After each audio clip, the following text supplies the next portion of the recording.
Hi, you lot. How you doing? It's Middle-Aged Gamer Guy here, also known as Mag or Mags. Welcome to another Tuesday night gaming chat where we talk about the latest gaming news and reviews from the last few days or so. And before we even kick things off, let's say hello to all the people that are here, because there's a lot of people here already. Coming in nice and early over on Twitch. We've got Kindred, good evening.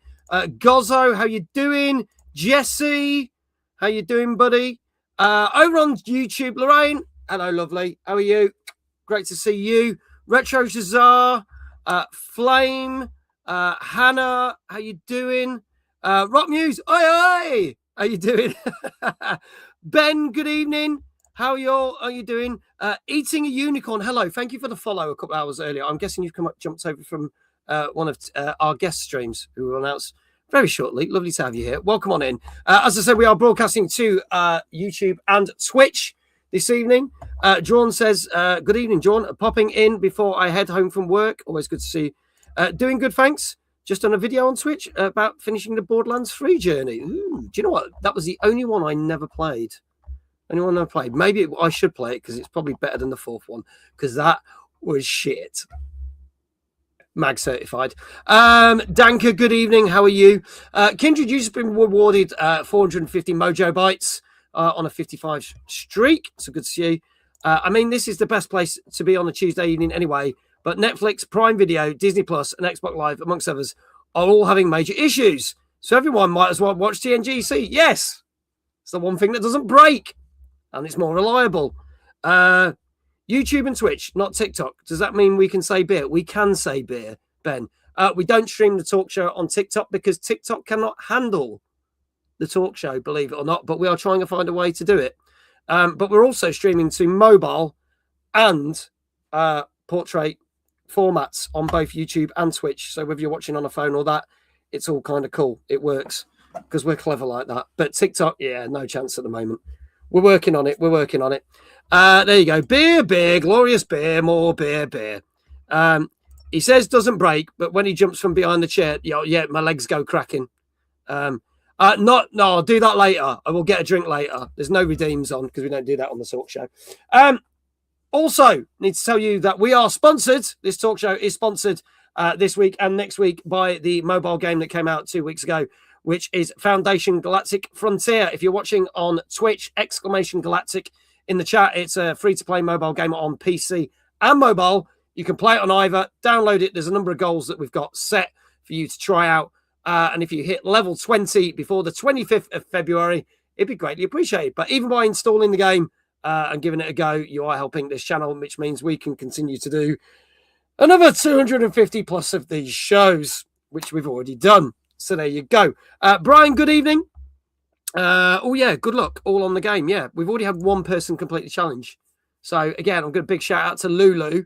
Much love to Lulu, Loopy Lulu, who actually completed the challenge within 2 weeks of the 4 weeks, which is amazing. Obviously, I can't do this. Currently streaming from this terrible hotel Wi-Fi. Oh, bless you. Hope it suffices, because some hotels' Wi-Fi is not great. There you go. I've got to level 13. Need to keep going. You can do it, Rock Muse. There you go. So, obviously, I can't do this show by myself. There's a guy that is a fountain of knowledge of the world of gaming. He's the one, he's the only co-host that knows the most. Is Mr. David Jones. Good evening, mate. How you doing? I'm very well. How are you? Oh, not too bad, thank you. Good to have you here. RNG, thank you very much for that follow. Greatly appreciate it. What have you been up to? What have you been playing, dear sir?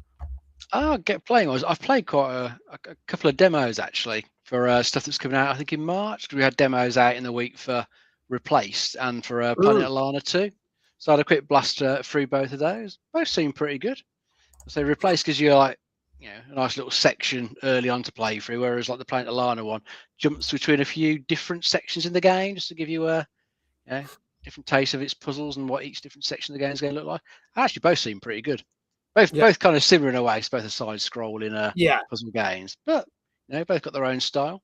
The Planet Alana one's a nice sort of cartoony type one, a bit like some of the Studio Ghibli stuff. And then Replaced got a really cool looking cyberpunk aesthetic to it. So both appeal to me for different reasons. So I'm definitely looking forward to playing those when they're out. I think early next month. They're both out next month. March for yeah, it's interesting because obviously Replaced featured in our top 50 games to look out for. I'm very hyped for that. Yeah. Planet of Lana, the original one, was in my top 5 games of the year that it came out, which I think was a couple of years ago. It was brilliant game. But I am a little bit like, can they make Magic twice? Because that was such a good game, and I'm a little bit like, is it going to suffer from sequel-itis that it won't? It's always a risk, isn't it? We'll wait and see what some of the reviews say at the time. Yeah, we'll see. Well, we'll be talking about those games on this show anyway. Yeah. So I played those, and then I played Reanimal as well. Completed it, and sold it over the weekend. Seriously? We were talking about it later. Yeah. Yeah. Ironically, on Friday, sold it on Sunday. Jesus Christ! Well, I'm worried now. You've said that because I'm streaming Reanimal on Thursday because I couldn't do it on day release because I wasn't here. Twitch was supposed to send me a copy. Oh no, not Twitch. Twitch sent me the copy of the game we're doing tomorrow. I've got totally confused. Sorry, Twitch. Wasn't Twitch. It was another agency, and they were like, and I had to write to them and say, yeah, I'm supposed to be doing a stream for you, like a sponsored stream on Thursday for Reanimal, and you've not sent me the copy of the game. And their response was, oh shit, and they sent it today. So it's on the machine, it's there. So I won't pass judgment until Thursday, but it'd be interesting to see what you got to say about it. For the fact you've already bloody sold it, that worries me there. Kindred said, I'd do that with Ion Live too if it wasn't free on Game Pass. True, we'll talk about that game a bit later on. Finally got a new router on the way. Will it turn up by tomorrow? Unlikely. Well, Dank is going to be playing the game. I got a free copy of I know it's not a new game. Got a free copy of shit, I've forgotten what it's called. Dank, you're gonna have to help me out because you're the one who suggested it. I want to say Repo, but I know that's not right. Completely wrong game. It's gone out my head. Peak. Thank you, Kindred. So for some reason, because of my new status on Twitch, they sent me a copy of the game, and I still don't know why. It's really weird. They were like, "Hey, do you want this?" And I went, "Fuck it, yeah." Free is free. Yeah, it's the first thing I've had since I got that purple tick. So we'll see what happens. Chris, good evening. Hello. I know Chris because Chris is from our guests community. Just started Ghost of Yote. What did you think? Well, I've not played it, but I know it was very well received, and it got rave reviews when we talked about it on the show. I don't think Dave's played it either, but I know I haven't got around to it. But like you, heard plenty of good things about it. Yeah, so it is very, very good. So you won't be disappointed with that, aren't you? I can tell you that right now. Peak has been very popular, and the music is beautiful for it. Is that for Peak, or is that for Ghost of Yote? I don't know. Music there. Anyway, we'll stop waffling on about games. We should bring our guest in, shouldn't we? We certainly should. Right. So this lovely lady has been wanting to be on this show for absolutely ages. She's a fantastic variety streamer, plays a number of different games. Gonna say it's very chaotic in her streams, but all for the right reasons. Please welcome the wonderful Tiff, also known as Cheeky Tiffers. Hi. How are you doing? I'm good. I'm tired. So, very tired. Anyone who doesn't know, why are you tired, Tiff? I may have just finished stream about 20 minutes ago. She started at what time did you even start? Because was it before lunchtime? It was just after lunchtime. Yeah. So hi again, Chris. Hi, Dunker. There you go. She's an incredible and fantastic person. There you go. Hello. Hi, Andre. Andre actually, Angi, we met him today. Actually. Oh, did you? New okay, friendo, amazing. yeah. Oh, well, thank you for coming over and watching the stream. I appreciate that. And also, we just had Gangster Chickens follow.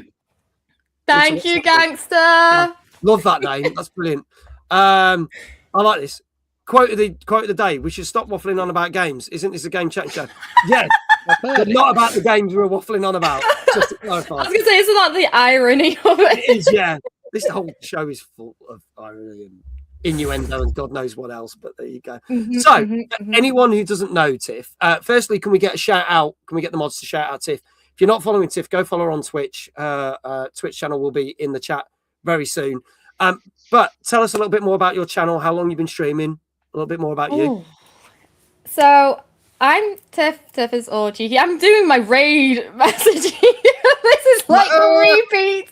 Like, hi guys. But no, I usually go by Tiff or Tiffers. Some people call me Cheeky. It's actually a fun play on a nickname that I got from high school, actually, which is very, very funny. But I've been streaming for it'll be 3 years coming up in April. But I've been on the platform for mod wise and like community based wise. Yeah. 6 years, 7 years. Nice. Yeah. So yeah. Cool. So it's we do a lot of variety. I started off as a Sims player, funny enough, and then I realized I didn't like playing The Sims on stream.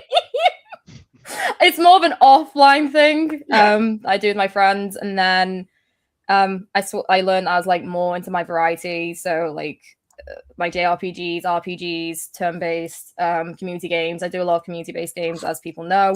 Yeah. And yeah, this is just I do a lot of it for my own mental health, but because it's like an escape for me because I am a solo parent to a child who likes to think she's 16 in the head.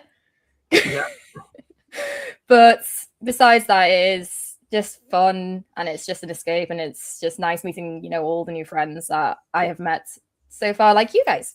Yeah, exactly. I know you've not met Dave yet, but you might meet Dave. Not like officially like this, but obviously like I know of Dave because of the show and stuff like that. So yeah. I know, which is cool. And obviously we've met a number of times because we've been at numerous different events, whether it's Twitch meetups, Timeless, which we'll talk about later, and format, to name a few. So yeah, met in person, which is really cool. Damn, Dave got motion. Yeah. Everyone's met Mag because he's famous. Oh, don't start that shit again. I'm not that famous. Hi Mag, hi Dead. How are you? Good to see you. Chris did say, will you be getting Resident Evil 9, mate? So I'm going to announce this now. I'm not playing it on day of release, which I think is Friday next week. Yeah, but it's 2 days before Danny's birthday, actually. Yeah. So what I'm going to do is play it the first Monday of March. However, when I play it, there's a 50-50 chance I'm going to be on the front page of Twitch when I'm doing it, and I'll be playing it for 8 hours. But I love how he just softly dropped that little bomb on us. It's just like, I'm just going to be on the front page of Twitch, like, such a casual thing. I'm going to say I might. It's not definite, but I'm waiting to hear. So we'll see. See, famous. Yeah, famous. Yeah, Jesus Christ. So if you play it bad, everyone will see. Oh, I'm not known for playing games well, am I, Kindred? Let's face it. So it'll be 8 hours of basically. I mean, it'll be 8 hours of pain for me and 8 hours of pain for all the viewers watching it, basically. So there you go. Especially for like the diehard Resi fans as well. Yeah, there you go. Sup, Dave? Says Tomato Soup Lover. How you doing? There you go. Hello. Hello, welcome on in. There you go. 8 hours, you'll get to the opening. Yeah, knowing me. Yeah. Anyone who knows me, like if I play a game, like something that you'd normally play for 15 minutes, and then you get the opening credits, about 2 hours into my stream, I normally hit that bit. So that's kind of like where we're at. He's got Dan Clancy in his phone book chat. No, I haven't. Although I did meet him last year, but all right. Ooh. We won't talk about that. We won't talk about that. You and your celeb mates, eh? I'm not going to say what. If I say what I was going to say, I'd get myself into a lot of trouble. I can't play the exclamation David sound tonight, so I'm having to fall back on the whole Mag's famous thing. Well, that works. It works. Perhaps if you do, yeah, we'll find out. I find out literally end of next week if we're doing that with Resident Evil. If not, it'll be a normal stream. But yeah, do you know what? Drop it in there because Chris does. So, shall we crack on with tonight's show, ladies and gents? Are we ready? Very nice. Yes, I'm ready. Okay, so this is, get ready for it. It's our 253rd show, ladies and gentlemen. And tonight we are going to be discussing games like Mewgenics, Romeo is a Dead Man, Yakuza, Kiwami, Free and Dark Ties, Mario Tennis Fever, High on Life 2, and Reanimal, plus some other games. Plus, we're going to discuss the new Helldivers movie that's been announced. And we're going to be looking at the top 10 UK retail charts because we always have a look at a different chart.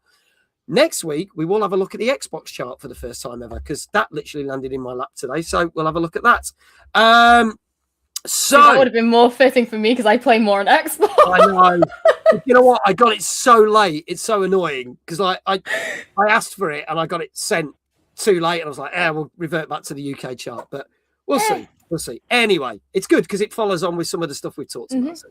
So let's kick on with our first game trailer of the night. This was actually mentioned with some of our guests from a couple of weeks ago because the lads from Debug Magazine were on a couple of weeks, and they mentioned that they've got their event over in Norfolk at the end of April, and one of their guests, live by video satellite link, is one of the guys responsible for this and things like Super Meat Boy and The Binding of Isaac. So this game came out on PC last Tuesday, and this is the very odd but quite catchy Mewgenics. It took me a while to figure out that the sound was coming out of his butt. You know, I don't know. And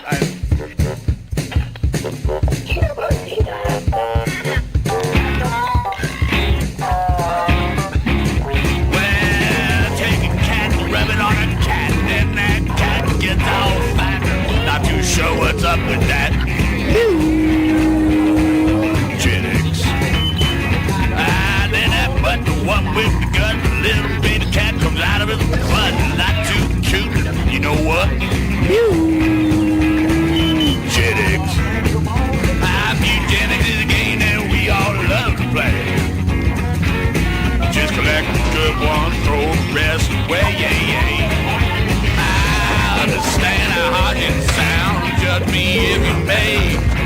Cat's just the future, boy, science is the way, Well, take a cat, rub it on a cat, then that cat gets all fat. Not too sure what's up with that. Mewgenics. I'm Mewgenics.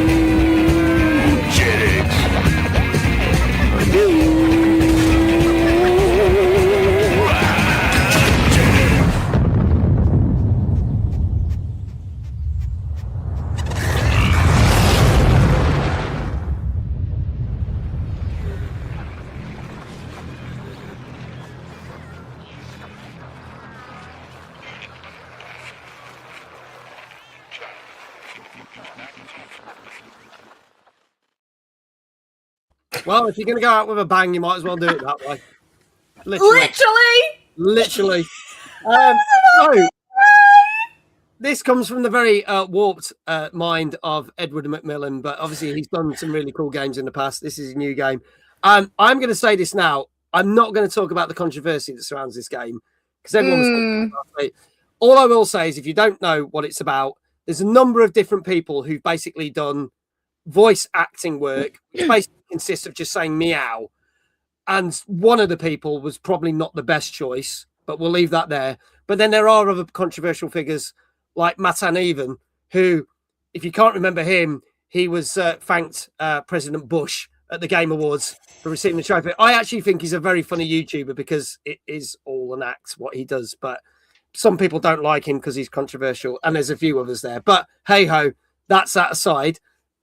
Dave, pretty much the trailer told us fuck all about that game. So if you don't know what it's about, Dave, tell us what this is. This is the new roguelike game from the guy that brought us The Binding of Isaac, and that's a game that's been going like from strength to strength for years. There's a good chance that this one is likely to do the same because, I think from the sound of it, there's quite a lot of depth to it.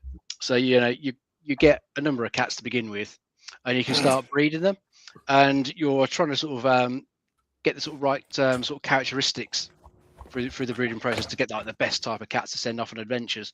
When you send them off on adventures, you can make them some of the classic sort of character types like fighters, tank, mage, etc. And then you go to little turn-based tactics in procedurally generated worlds. So as long as your cat survives and comes out the other end, then it's going to boost up its skills. And when it next mates with another cat and broods a kitten, it's going to inherit some of the good characteristics, and hopefully you'll just make better and better cats, stronger and stronger ones that you'll keep sending out. And I think you can just keep going with this game. Kind of like the Binding of Isaac. There's like a lot of ways you can play it, a lot of ways sort of build your characters up in it. So I think for anyone who likes, will there be like the different game, endings like the Binding of Isaac? Wouldn't surprise me, but I know there's at least a sort of 200-hour main campaign you can go through. Then I think you just keep going and going and going because it's all procedural generation stuff. It's just, if you're going to spend the time with it, you can just put hours and hours into it. As I said, you can take a cat, rub a cat, make it fat. And let's not go down that route. You get the idea. I was going to say that hole. Yeah, digging a hole. Yeah. Banging cats. There we go. So, Very much. Tiff, I know you're a big fan of Cult of the Lamb, and this has got Yes. sort of semi Cult of the Lamb style. Would you give this a go? Do you reckon? I mean, I was looking at it and I was like thinking to myself, it's like, you know, if Binding of Isaac and Cult of the Lamb had a kid and this was the byproduct. I would say I would give it a go at least. So, but I wouldn't shoot it down. It's like not my usual.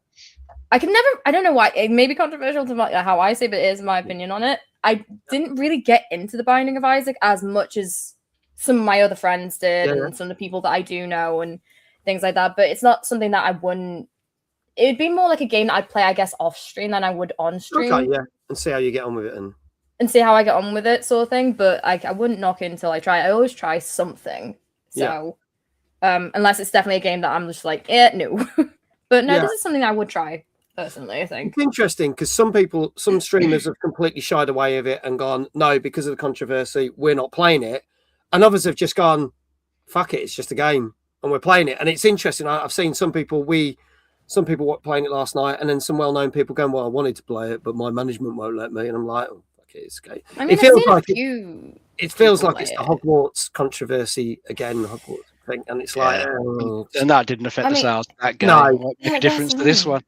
Yeah, it's the same, especially if it's like by the people who did create the Binding of Isaac. If they've got that already base of support there, there's going to be people who will play it regardless. Yeah. Obviously, like I say, because I couldn't really get into the Binding of Isaac. This is something I think I would probably play, I guess, more. Not only because of cats. Yeah. But like it does seem just a bit more, I guess, less Binding of Isaac-esque. I don't know if that makes sense, but it just because it's combining Cult of the Lamb vibes as well. It's more like that, yeah. Definitely. More like that. So. Okay. All right. Well, for anyone who's not seen the show before, technically we don't review the games, but I scour the internet to find all the sites that have reviewed the games, take all the scores, mush them up into a little ball, and get an average score. You may agree with it, you may not, but what you might have seen is people in the chats on YouTube and Twitch putting scores in chat. You can have everything from 0 to 10, and you can have 4 marks. And we're going to get chat to guess the scores, as well as Dave and our guests. And if you get it right, we will give you a shout out for your channel. It's as simple as that. So it's a little game that we like to play on this show. So I'm going to read through some of the scores that we've got already, starting from the top. We have got Danker with a 9. Brian says, let's kick the evening off with a 9. Ooh, Gozzo, 9. Ben says, gonna go 8.5 and see if my normal streak of being 0.5 out continues. We'll have to see. Legendary JL, good evening, mate. 8 out of 10. Hannah says 7.5. Dead, I'm going to ride you up to 7.5 because I can't accept that number whatsoever. So it'll be 7.5 unless you want to change it. Flame says a 7. Retro Shazar says a 7. iQuail says an 8.5. Kindred says an 8. Dave, I'll start with you. What do you reckon? I'll try an 8.5. 8.5? Well, Eating Unicorn also says 8.5, I think. Cool. Tiff, what do you reckon to this one?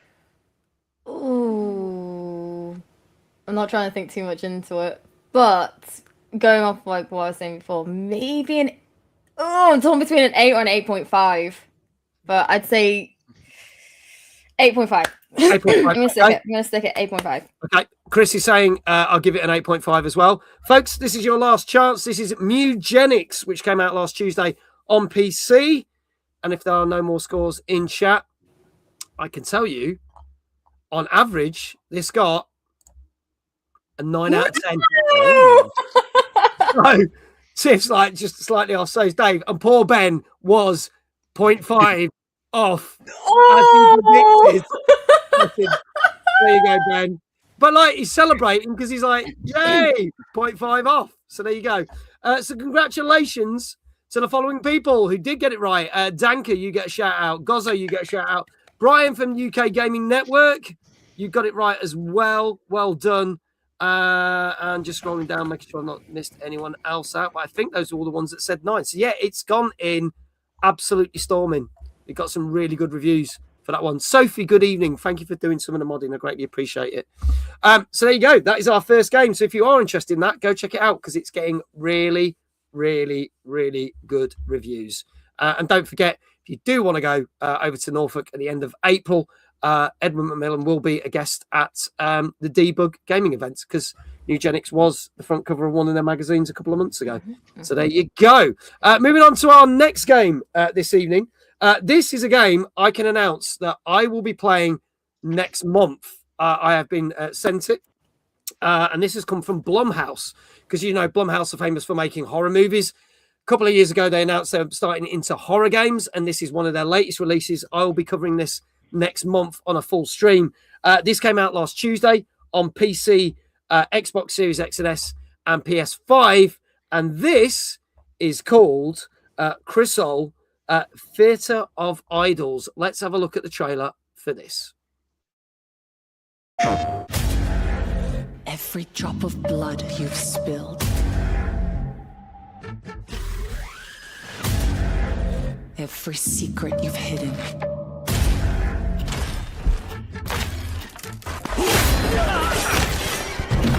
open your eyes, mi amor.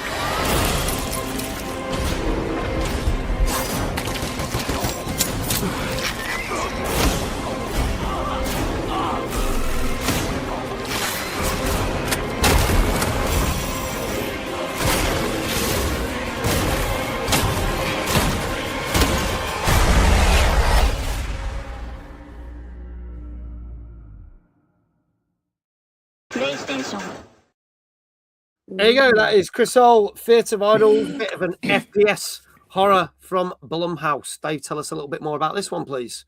Yeah, as you mentioned, it's an FPS survival horror. You're playing some sort of soldiers who've been sent on some sort of divine mission to this island. It's kind of like a bit of a sort of nightmarish version of Spain with sort of Spanish religious folklore thrown in there, which I think what explains the way the sort of characters look like, and you know the reason you're getting stalked by this one particular enemy that's following you around trying to capture you all the time.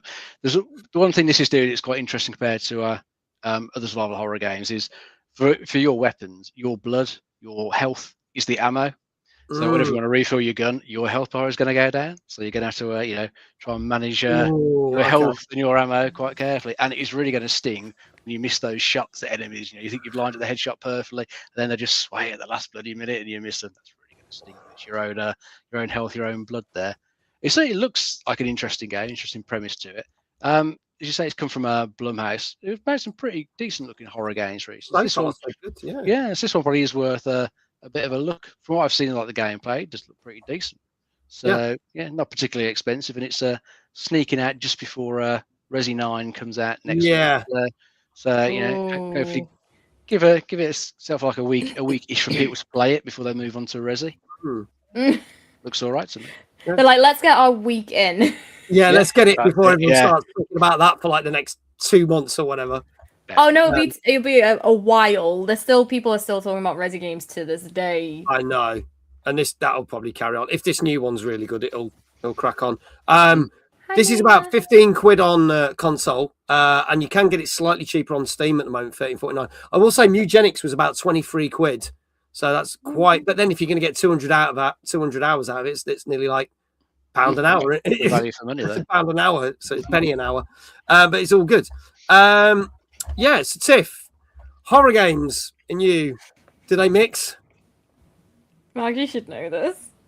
Well, yeah, but the audience might not, so I'm just kind of thought I'd relay this question. Me and horror games. Yeah. Right, there's a reason why it says a subathon goal last year, and I'm only now just playing Evil Within. Okay, there's a reason.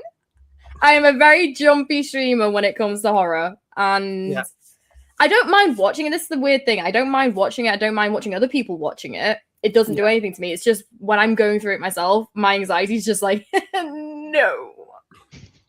But I wouldn't mind giving it a go, but it'd be very forcefully pushed upon. Like, you're going to play this, Tiff. Like that. No. And she's like, No. okay, No. all right. I want to say hello to also Miss Relaxing Gaming. Thank you so much for the follow. Greatly appreciate it. And she said hello. So Yeah, it's more. Hi. great to see you. So let's have a look. Score-wise, folks, if you have just joined us, guess the score for the game that we're talking about. We are talking about Crisol Theatre of Idols, which came out last Tuesday on PS5, Xbox Series X and S, and PC. So let's have a look. What we got? We have got Ben going 7 with this one, so a little bit lower. Danka saying a 7.5.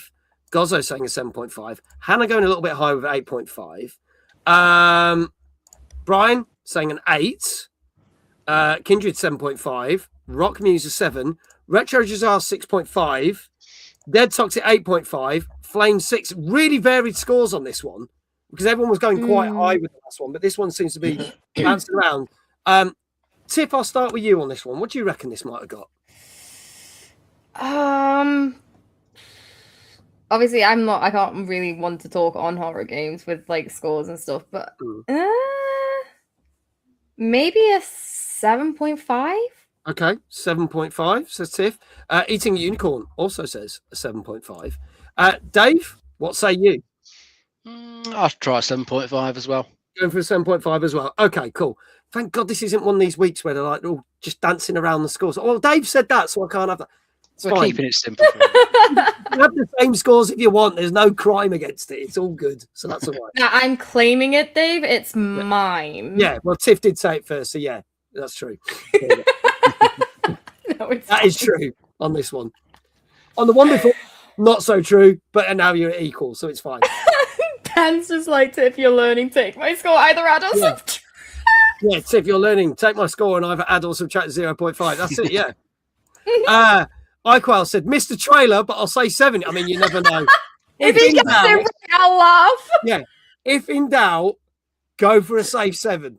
That's what we always say, even though. So, folks, last chance.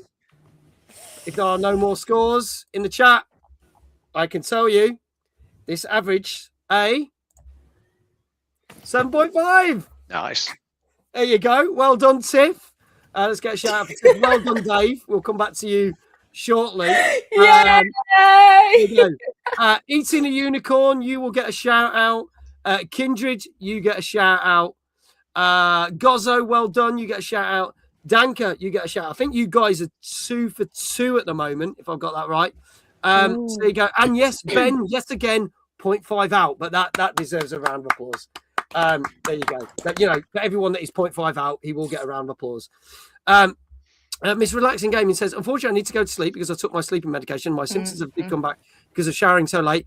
But it's been amazing that you have Cheeky Tiffers on the podcast. She's amazing. Stay amazing. Keep believing yourself because you are awesome. I will try to catch another one and watch it back. There you go. Thank you so much, Miss Relaxing Gaming. Have a nice very positive. Yeah, that is very awesome. Thank you so much for being here. Greatly appreciate it. Does annoy me how 7 is seen as an average when it should be really... Yeah, well, it's funny. We've talked about that. 7 is not a bad score. We always say 7 is not a bad score. 5 technically is okay. It's average, though, isn't it? 6 is, yeah, it's average. It's below average, isn't it? Yeah, 6 is... It's good, but it's not great. But there's this whole culture of, oh, it's a 7. It's shit. And it's like, no, that's not how it works. It might how IGN works it. It's not how we work it. So 7.5 is decent. If you like the look of that, go get that. So there you go. I'm 2 for 2 being 0.5 out. Go on, Ben. Good on you, Ben. Go on. That's the real winner right there. It is. Yeah. Would 7 be like, yeah, it's all right. Yeah, it's all right. 7's good. 7's still good. You know, 7.5 is even better. It's funny because you can jump from a 7.5 to an 8 and it's like, oh, it's fantastic. So why would 7 be shit? Makes no sense. Now, for those who don't know, Dave does not stream. Therefore, we have to give him a shout out in a different way. Sophie has already done !Dave in chat. So that works. Dave! Dave! But, Dave, how would you like your shout out? I think we'll start you off with some spinning in the chair, mate. Spinning in the chair. Yeah. Do you know Oh, what? If some people earlier said we really like the production values on this show, well, if you like that, you're going to love this because this is really high quality production.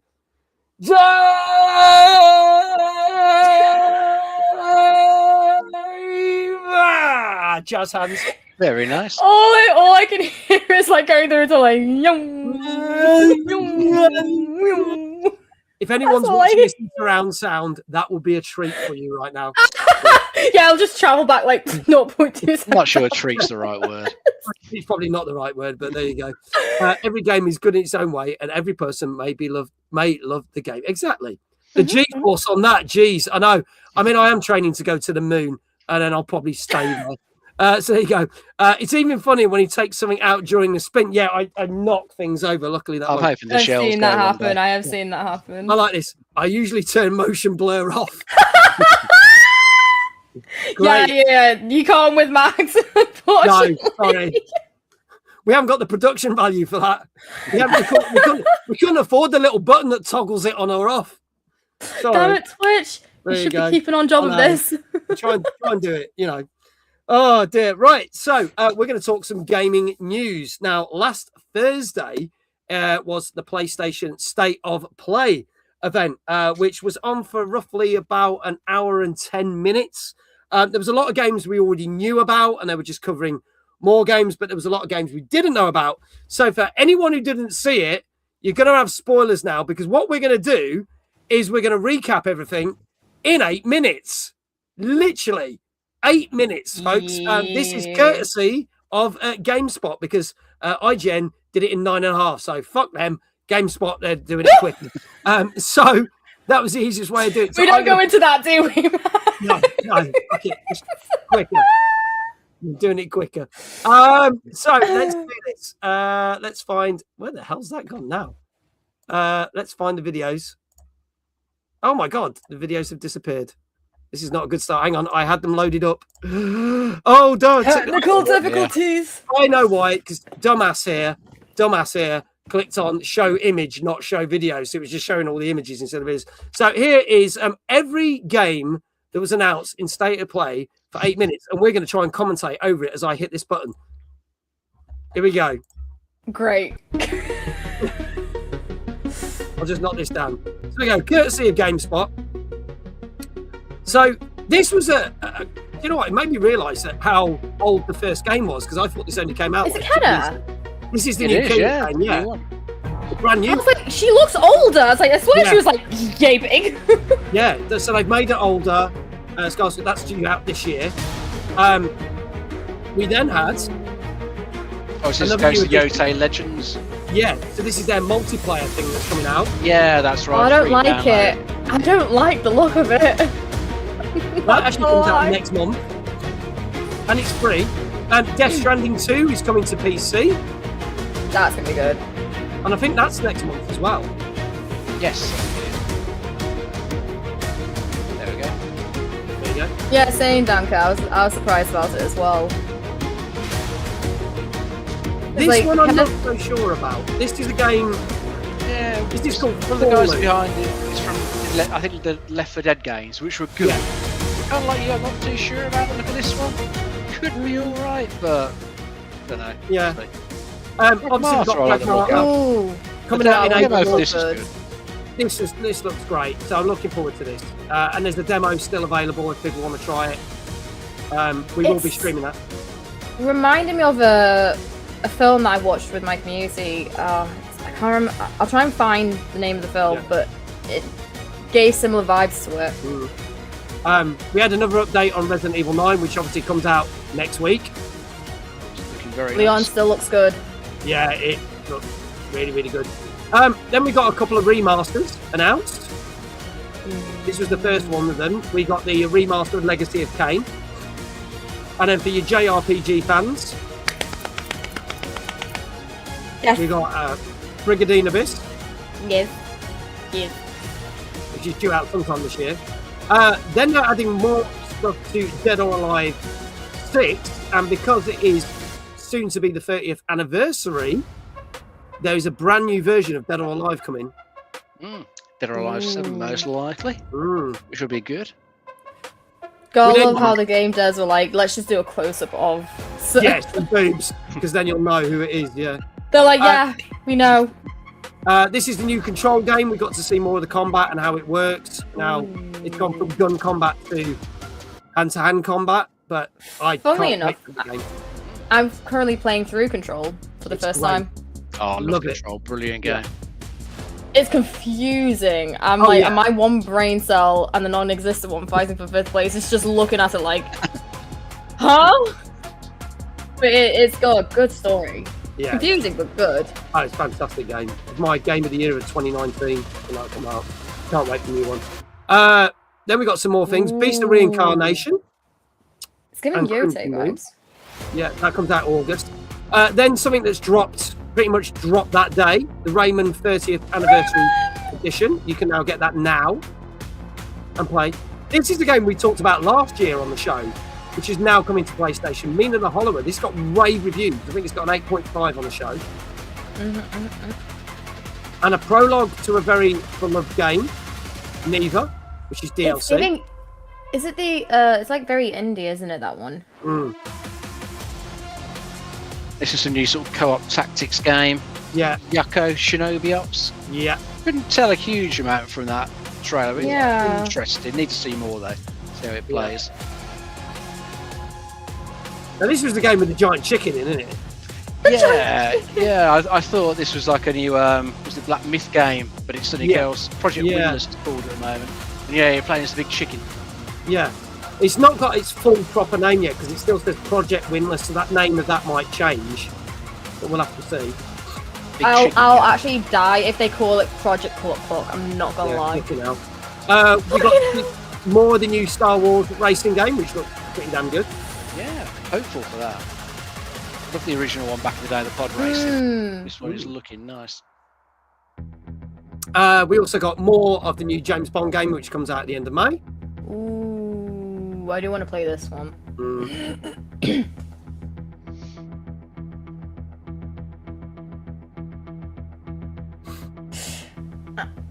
It looks very good.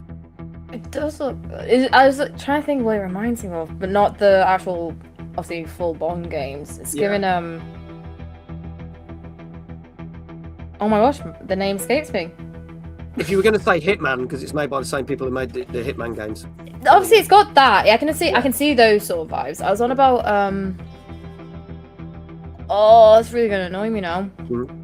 The name's in my head, and it's watch. I'll get to the end of like the game show. It's just gonna be like Darwin's Paradox, which looks really cool as a kind of a Mickey take of other games and stuff. Plus, you've got all the Metal Gear Solid new additions, another set of collection, and now this Metal Gear 4 off the PS3 for once. So that's more people can play it. And this I thought looked really nice. The new Castlevania. Yeah. I'm a fan of Castlevania, so I will definitely want to play this. There you go. Ooh. The JRPG is Rev. Rev Noir, yeah. Then this was a big reveal. The John Wick game. With Keanu Reeves. Keanu Reeves is voicing, which I'm so happy about. If they got someone else to no one else could voice him. Yeah. No one else. Oh, no. Definitely not. It's got to be Keanu. But yeah, high hopes for that one. Yeah, as soon as I saw the hair, I was like, John Wick. Yeah. Instantly, John Wick. Something that's going to either ride or die, which comes out at the start of March, is Marathon. There's a lot riding on this. I think there's a beta test next weekend. Yeah. So if anyone's interested, you can jump. Yeah, that Server Slam. You can jump into that and see what it's like. I think I'm going to try it. Don't think I'll end up bothering with it. And then they unveiled a few things for the PS Plus collection. The fact that Spider-Man 2 is available as of today on PS Plus collection. Nice. Tekken Dark Resurrection is available next month, and Time Crisis, but it's Time Crisis without a light gun, which I think you can use the motion control on the PS Pad, but I just can't see that being anywhere near as good as the light gun. We've got an update on Saros, which also comes out at the end of April. Yeah.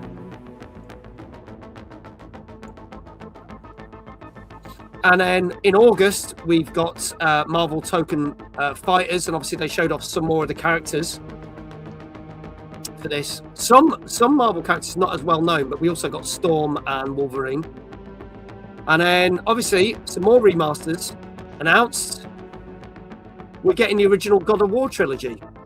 I can't wait for that. That's gonna be good. There we go. So good.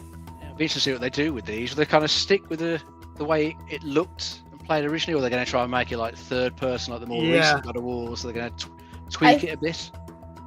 I think they may do it, considering like how they've done it with like some of the Resi games, like as well with the remastered, like from the older ones. And then this was shadow dropped, which is a Metroidvania God of War game, which came out on Thursday night, and we're going to be talking about that a little bit later on this show. There. So there you go, God of War, Sons of Sparta. That's interesting. So there you go. That was everything from the state of play. Oh, I was going to say, chat, let us know what you were most hyped for out of all that. But Dave, and then I'll ask Tiff, what ones were you most hyped for? Well, actually, just one Kendra just mentioned that I thought looked good, which actually wasn't in that list. I don't know whether it got left out because you had the separate Silent Hill. Oh, that's true. Afterwards, maybe they left it out that. Yeah, that's probably why. That Silent Hill Townfall. I thought that looked pretty good. So I was quite interested in that, but I'm also quite interested in the Metal Gear collection because I'd never really played much of Metal Gear Solid 4, and it's really hard to play these days unless you've got a PS3 or you try and emulate it on PC. But I think it doesn't emulate particularly well. Bit of a beast of a game to try and emulate. So now it's coming out, on all platforms, part of a collection. I'm interested to get that when it comes out, as long as the port turns out to be good.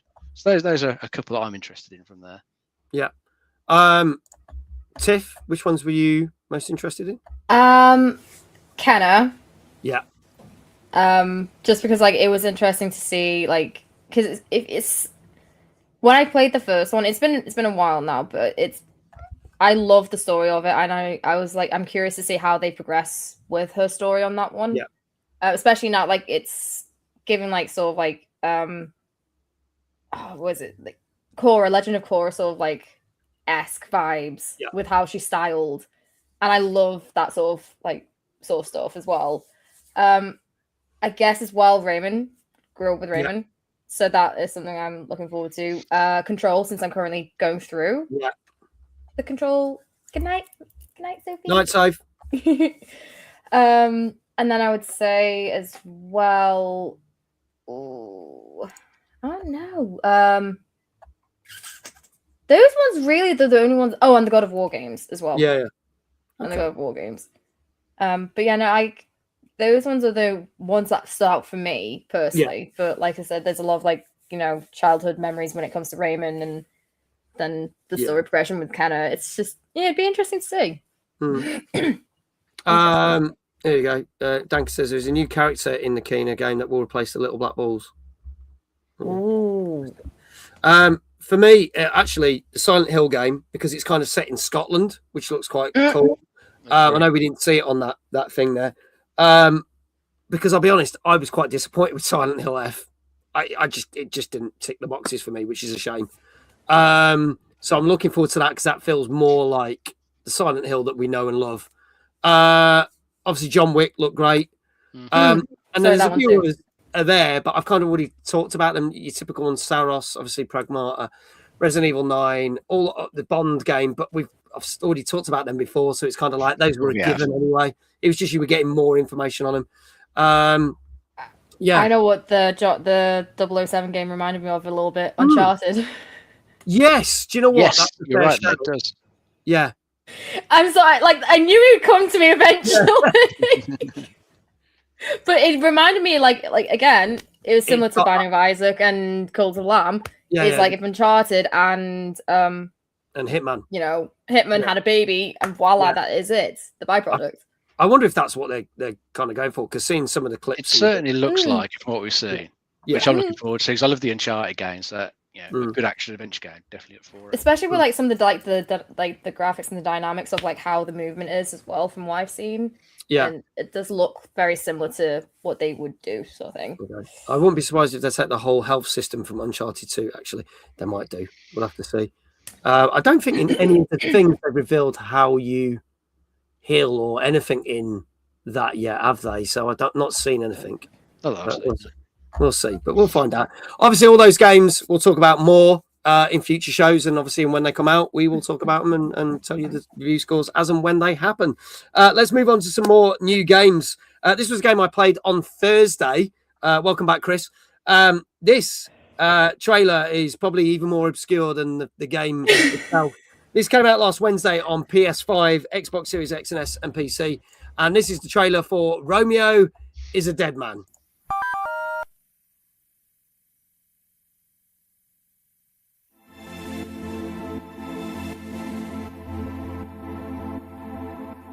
Dead man, one must command. 야사그레타 운명의 지도 휴식.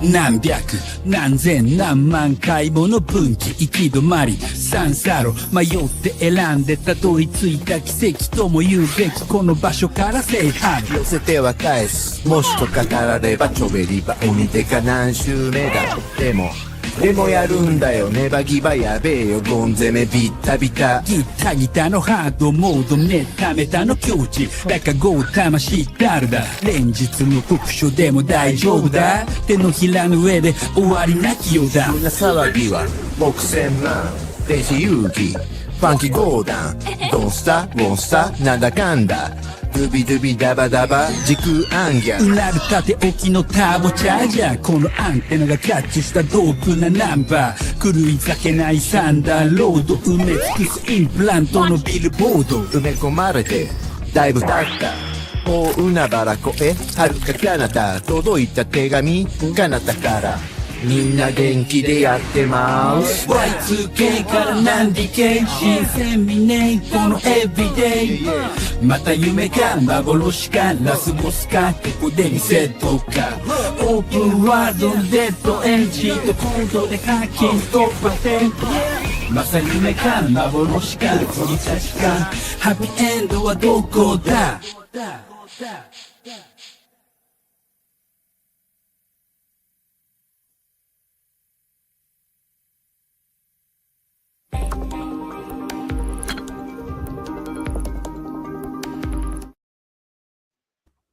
There you go. So, yeah, if you're sitting there thinking, what the fuck did I just watch? Then you should try playing the game. That's what I was probably saying for about 3 hours. Dave, I'll let you start, and then I will interject with my thoughts on when I tried this out last week. Yeah, no problem. So this is the latest game from Suda51, who's made some fairly sort of oddball games over the years, like the No More Heroes series is more famous ones. They're definitely odd games. You know, the storylines in them are pretty crazy. I think in this one, your character Romeo, he kind of gets involved in some sort of accident and he's about to die, but then his grandfather suddenly appears. You know, his grandfather, I think, has come back all forward in time and saves him. And then Romeo ends up joining the FBI space time agency. Has to go exploring different areas in space time to try and solve a mystery, which seems to involve his ex-girlfriend Juliet. Yeah, she seems to be somehow trying to destroy the universe, and you've got to try and stop her. It just looks, from what I've seen, just a very, very odd, crazy game. I think if you like his previous stuff, like his style, his sort of humor, you're probably going to get something out of this one. But I'm probably like a lot of people. If you look at it, and think, it doesn't appeal to me in the slightest. I don't really get what it's trying to do. So I'd be interested to hear what your take is, because you said you played it last week. Did you like it? I did like it. It's probably the most batshit crazy game he's done, and I liked Lollipop Chainsaw and Shadows of the Damned, which is still my favorite. My thing is, I think it's trying to do too much because there's different art styles when it's telling the story. It jumps from a comic book thing to more realistic thing to a claymation thing to a something else. But then there's also different game art styles because you've got the space bits, which it looks like something straight out of Star Wars Outlaws. But then you've got the action bits that look like from Lollipop Chainsaw. But then you've got these other bits that are like pixel art, which is like going around the ship talking to characters, and it turns into an RPG. The problem is, I don't think it does any of it that well. It's way it doesn't too mesh. It's a mesh of stuff.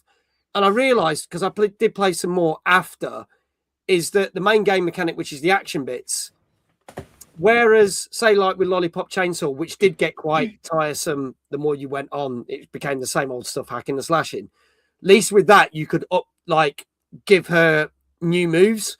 You can't give Romeo new moves. Yes, you can get 4 types of swords and 4 types of guns and upgrade them, but you're still doing light attack, hard attack, light attack, hard attack.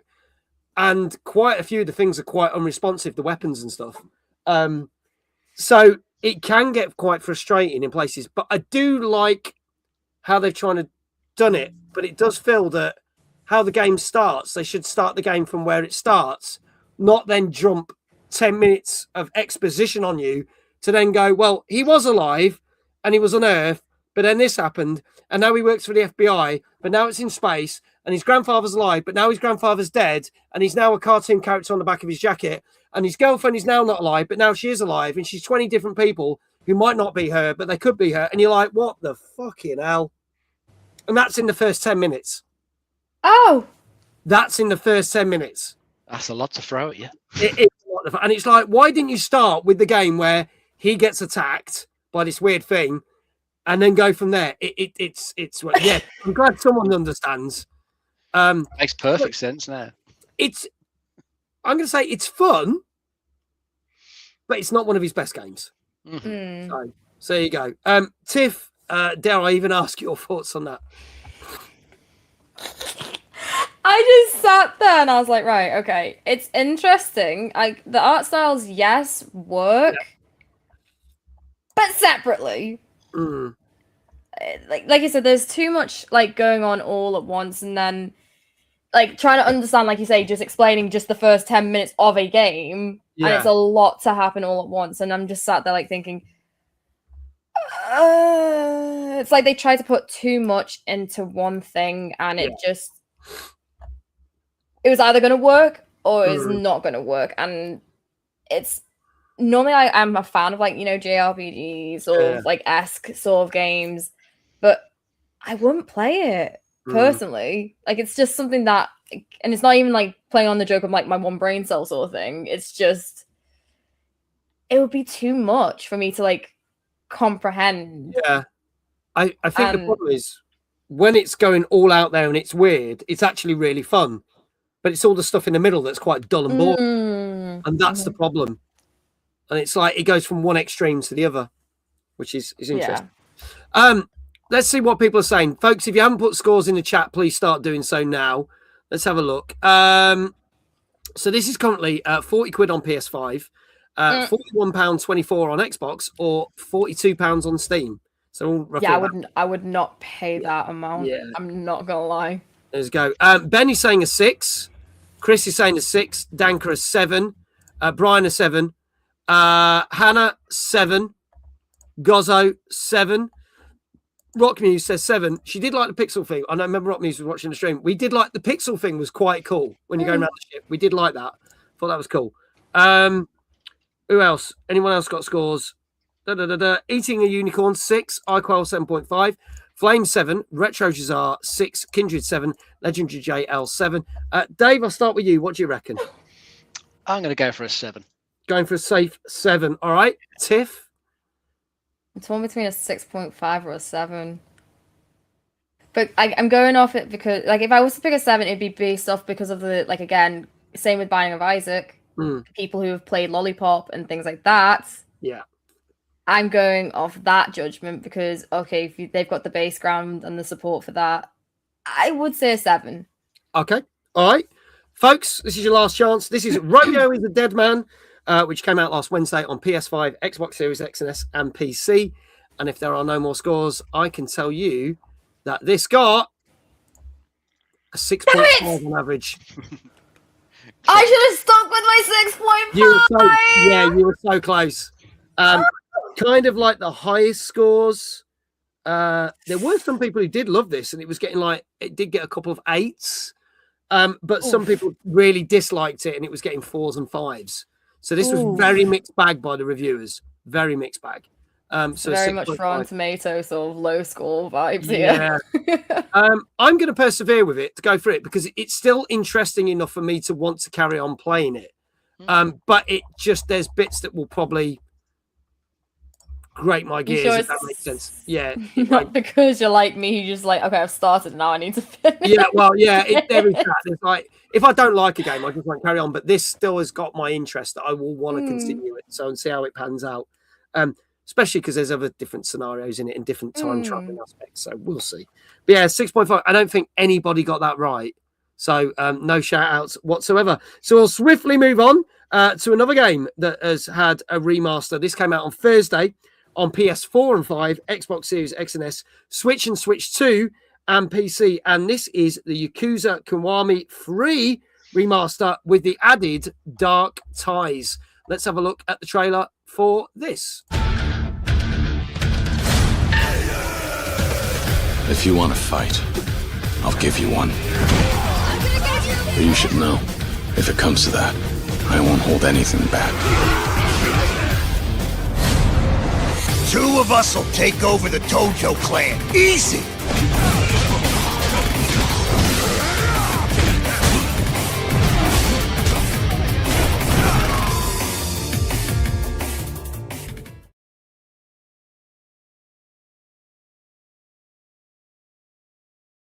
There you go. That's the trailer. That's all you get, literally. Short and sweet. Short and sweet, yeah. Just like me. Very Yakuza-esque, I will say. It is. It is. So this is an interesting one. Because they did a remaster of Yakuza 3 a while back. But they're delisting it. So you won't be able to get this anymore. So you're going to get this, but you do get the added bonus of the Dark Ties thing. But Dave, I'll get you to say a few more bits about this for people. Yeah, sure. So yeah, it's a remake of Yakuza 3 for the most part. I think they've generally just done some improvements to it. Cause I think one of the complaints I saw was that the combat wasn't the best in the third one originally. So they've improved the way the combat works. I think it's a bit snappier, a bit faster. So meant to be better. They've changed a few things with some of the sort of mandatory dialogue sections. I think stuff in the orphanage, you used to have to talk to all the characters with mandatory conversation strings, but now it's more optional. So if you want to engage, you can do, otherwise you can just ignore that. So they've done some of that to help the flow of the game. I think they might have added a few little bits and pieces in just to tidy up a little bit and generally improve it. But then the other main thing they've added is the Dark Ties mode, which is taking, I think, one of the villains from the main game and sort of showing you I think a bit of his rise to power in the criminal underworld. So you get to play as him do a bit of fighting and see what his story's like. I think that's meant to be about 6 hours, so it's not as meaty as the main campaign, but I think it's still a reasonable story if you're interested in knowing a bit more about that character. It looks all right. I haven't played the Yakuza games myself, but they always seem to be popular. It's still going, so I would have thought plenty of people enjoy this one as well. Yeah. This one costs a little bit more, £55 on all platforms. There you go. Oof. There you go. Tiff, your thoughts on this? I mean, I've played obviously a couple of the Yakuza games, but not finished all of them. So obviously I don't know all of the whole story of everything. Obviously I do know they are some very, very long-winded games. Yeah. That is for sure. But no, because I do like obviously those sort of games, I would give it a shot. Just I wouldn't go out of my way to pay full price. Yeah. That is way, way too much. But I don't know if it's just because they think, we've been putting these games out for so long. Yeah, that we can do it. Whereas let's for example, Silk Song, they came out, they left us for years without it, and they came out with a decently good, game for a decently good price. And they had the backing of what they had. Yeah. But I don't know. It just doesn't seem like it's worth the price. Maybe if like you knock off like £20 or something, then yeah, sure, I might give it a go, but I'd still wait for it to be not a day one release for me. Yeah. No worries. Yeah. Oh yeah, 100% in some cases, especially if you get into the side missions, it can. So it's one of them. You're either going to get hours of it, or you get your money worth, or you might not. Okay. Like die-hard fans, though. Yeah. All right, Tiff. I'll start with you. What do you reckon this got then, on average? Oh, I don't know. Shall I 7.5? 7.5? I'm going off again. I'm going to go with a 7.5. Okay. Only again because of like I guess the fan base aspect of things as well. Yeah. Okay. But I'm saying a 7.5. Okay. Well, Ben's saying a 7.5. Danker is saying a 7.5. Okay. Goslo is saying a 7.5. Brian's saying a 6.5. Chris is saying a 7.5. Eating Unicorn is saying a 7.5. Let's go 7.5ers. Ingrid's saying 7.5. Rock Music is saying 8. Hannah is saying 7.5. iQual is saying 7.5. Flame says a 7. Retro Shazart says a 7. Dave, what say you? I'll try a 7. Going for a 7. Okay. Any more for any more? There you go. Pirate Yakuza in Hawaii is a new bench. I love that game. It was fantastic. Love that game. Since I've said 7.5, oh, hang on. It's going to be 8 or a 7. We don't know that. That was my thought. And don't say that. No, you don't know that. So, last chance, folks. This is Yakuza Kiwami Free and Dark Ties, which came out on Thursday on PS4, 5, Xbox Series X and S, Switch 2, and PC. And if there are no more scores, I can tell you that this got 6.5. Oh, wow. Quite low. That's lower than I thought. It is. And here's the interesting thing with this. Anyone who didn't play the remaster gave this a good. Anyone who played the previous remaster has said this is actually not as good as a remaster, and it feels like they've stripped a lot out of it. Apparently, there's about 100 side missions. They've stripped that back to about 30. And they basically said there's some things that don't quite work in it, but the fighting has improved, as Dave said. And then you get this additional sort of DLC, the Dark Ties thing. And the main game's about sort of 19 hours and 12 chapters. But Dark Ties is technically only 3 chapters and you only get 2 boss fights. And they said it's actually quite short in comparison.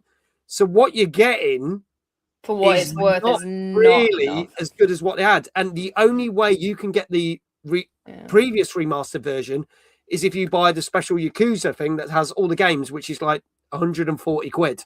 Oh, dear. That's the only way you can get that. And they're saying they've delisted it and you're technically getting an inferior version of it, which is not great. It's still good. So if you haven't played the remote, you'll probably love it. But there you go. 6.5. So only one person got that right, which was Brian from UK Gaming Network. Well done, Brian, for getting that right. Well, wait a bit then. Yeah, that's poor, especially for the price. I know. I'll stick to the OG one. Exactly, Gozzo. If you've got the OG one, stick with it. But unfortunately, if you haven't got it, you can't get it anymore unless you want to pay 150 quid for all the games, which is... Hell no. No, you got to be a big fan for that. There you go. Well done, Brian, for getting that right.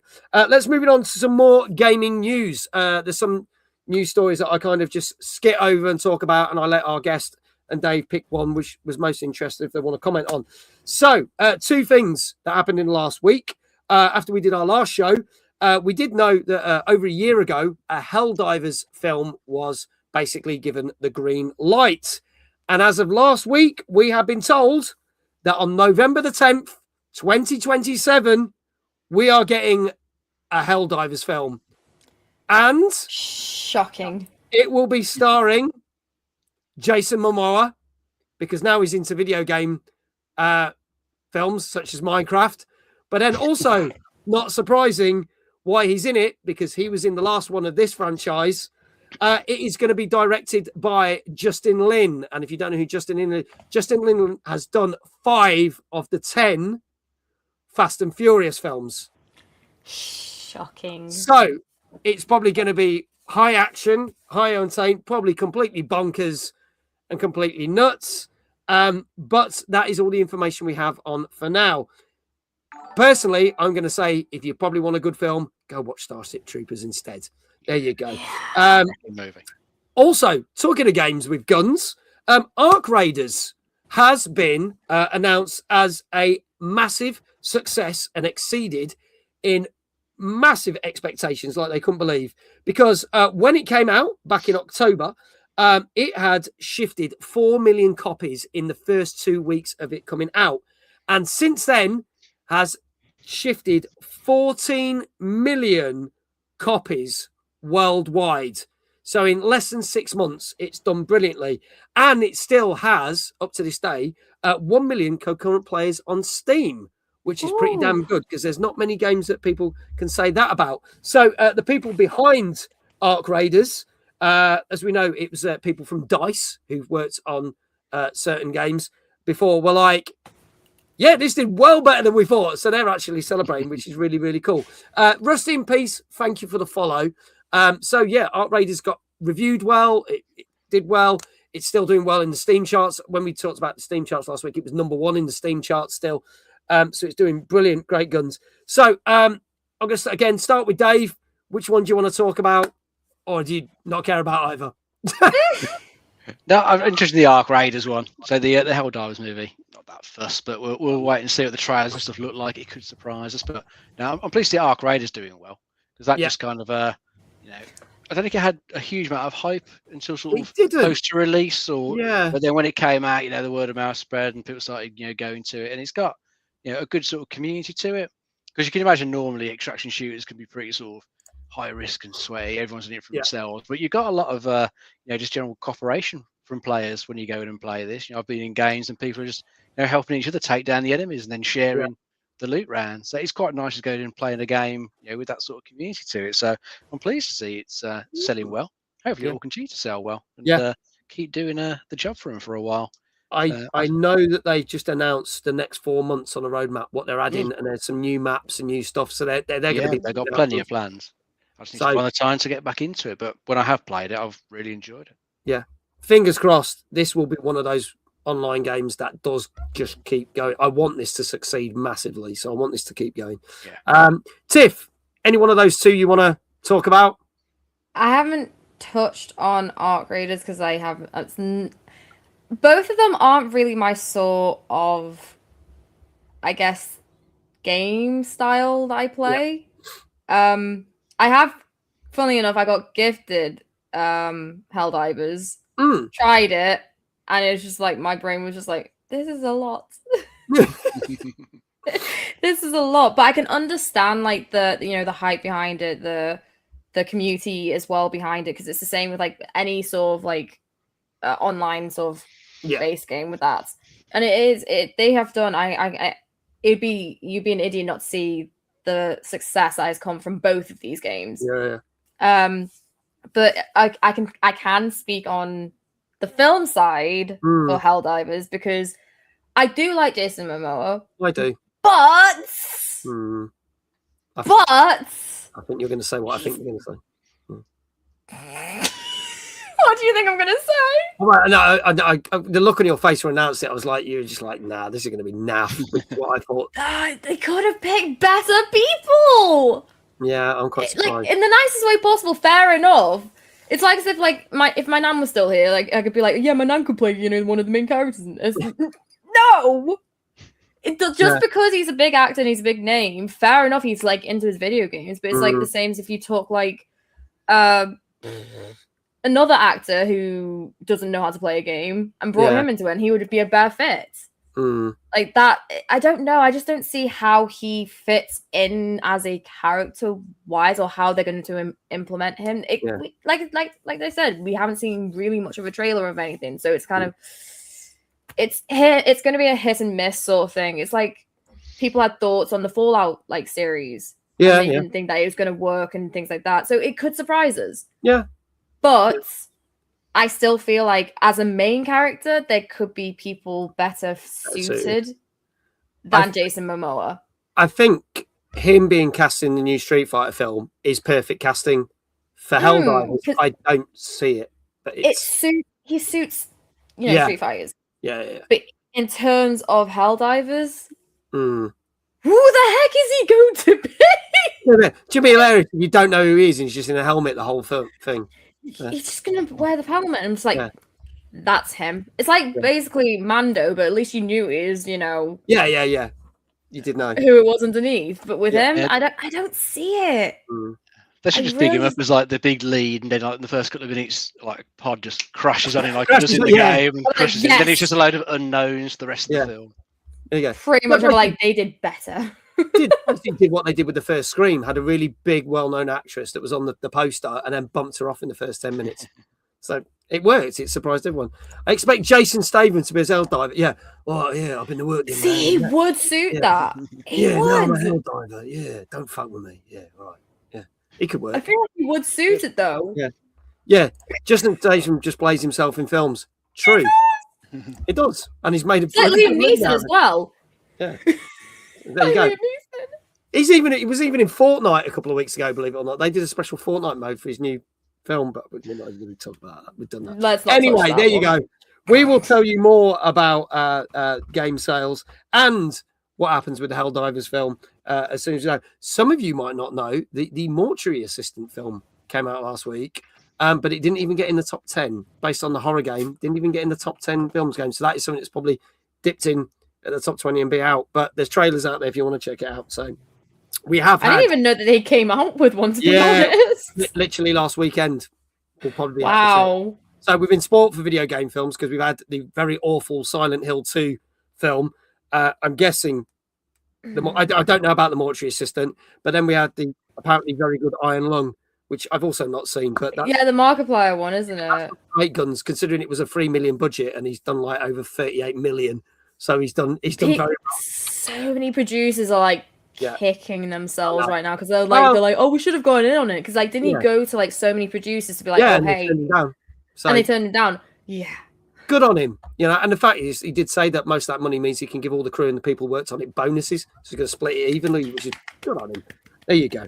He deserves it. He deserves the love. He does. He does love, especially he's been working on that for like 4 years. So it's like a 4-year project. Talking of projects that take up a lot of time, yes, you may have noticed that last week we announced about something that's happening in Liverpool called Timeless Gaming Convention.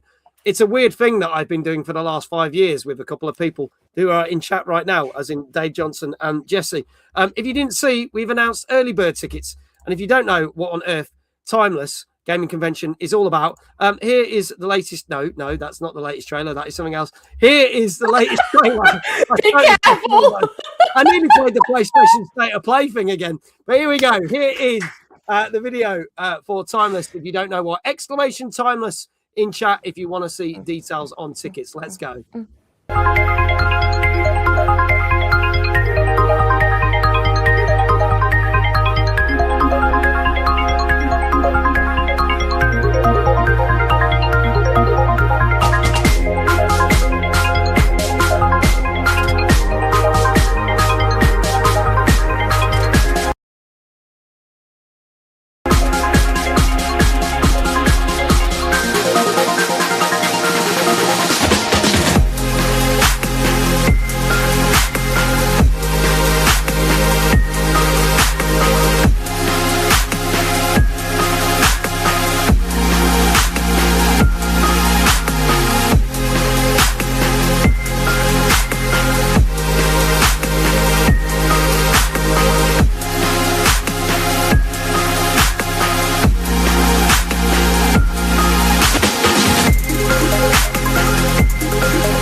There you go, folks. So that is Timeless 2026. Early bird tickets are now on sale. If you're one of the first 100 people to buy a ticket, you get a limited edition Timeless pin badge, which you will not be able to get anywhere else. Not even the VIPs will get them.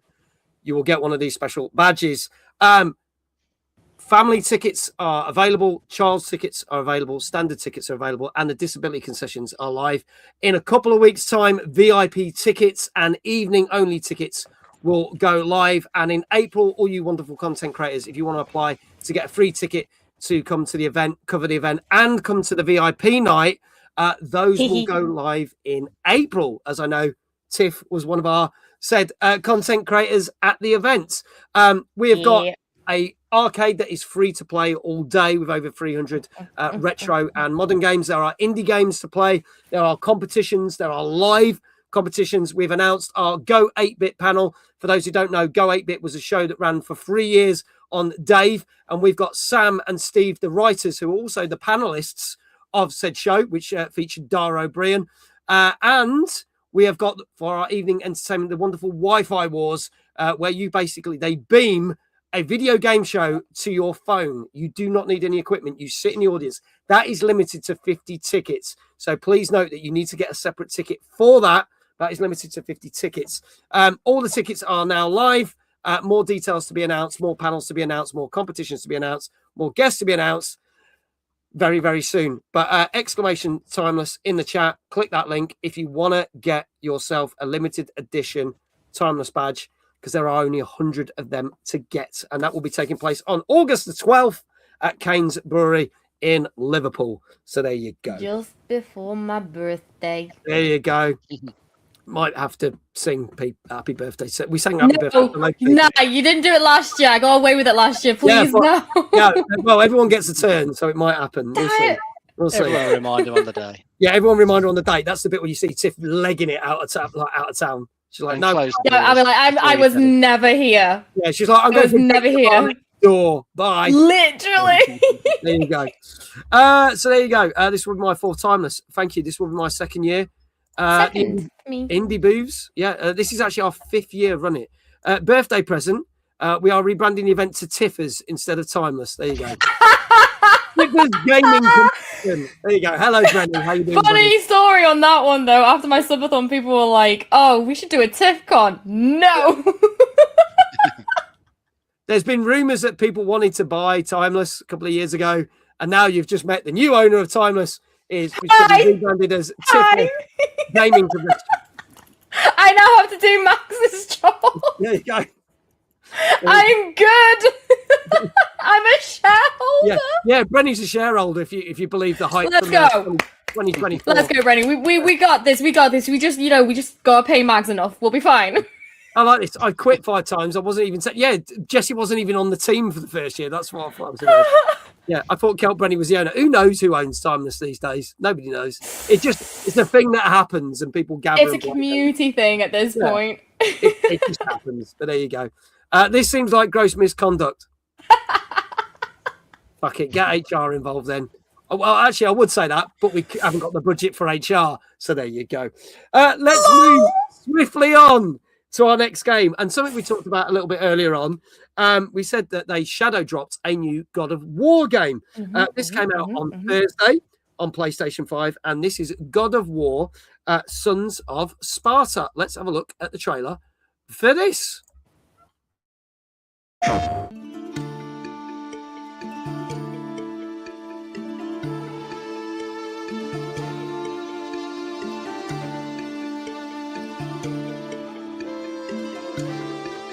Before I was a father. Before I was a god. I was a Spartan.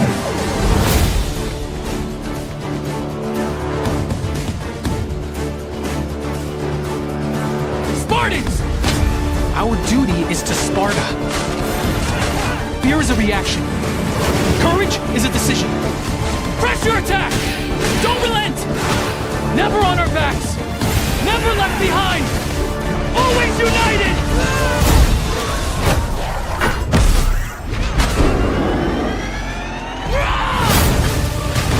The legendary saga of gods and monsters, of tragedies and triumphs, of destruction and redemption begins here. Heroes, be ready for Sparta!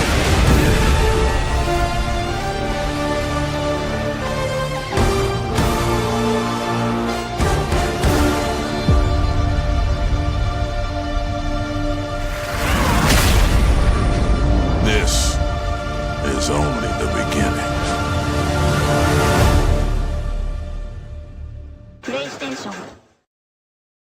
There you go. So this literally shadow dropped straight during the. I think it was about what quarter to 11 at night last Thursday. This came out. Such a bizarre time.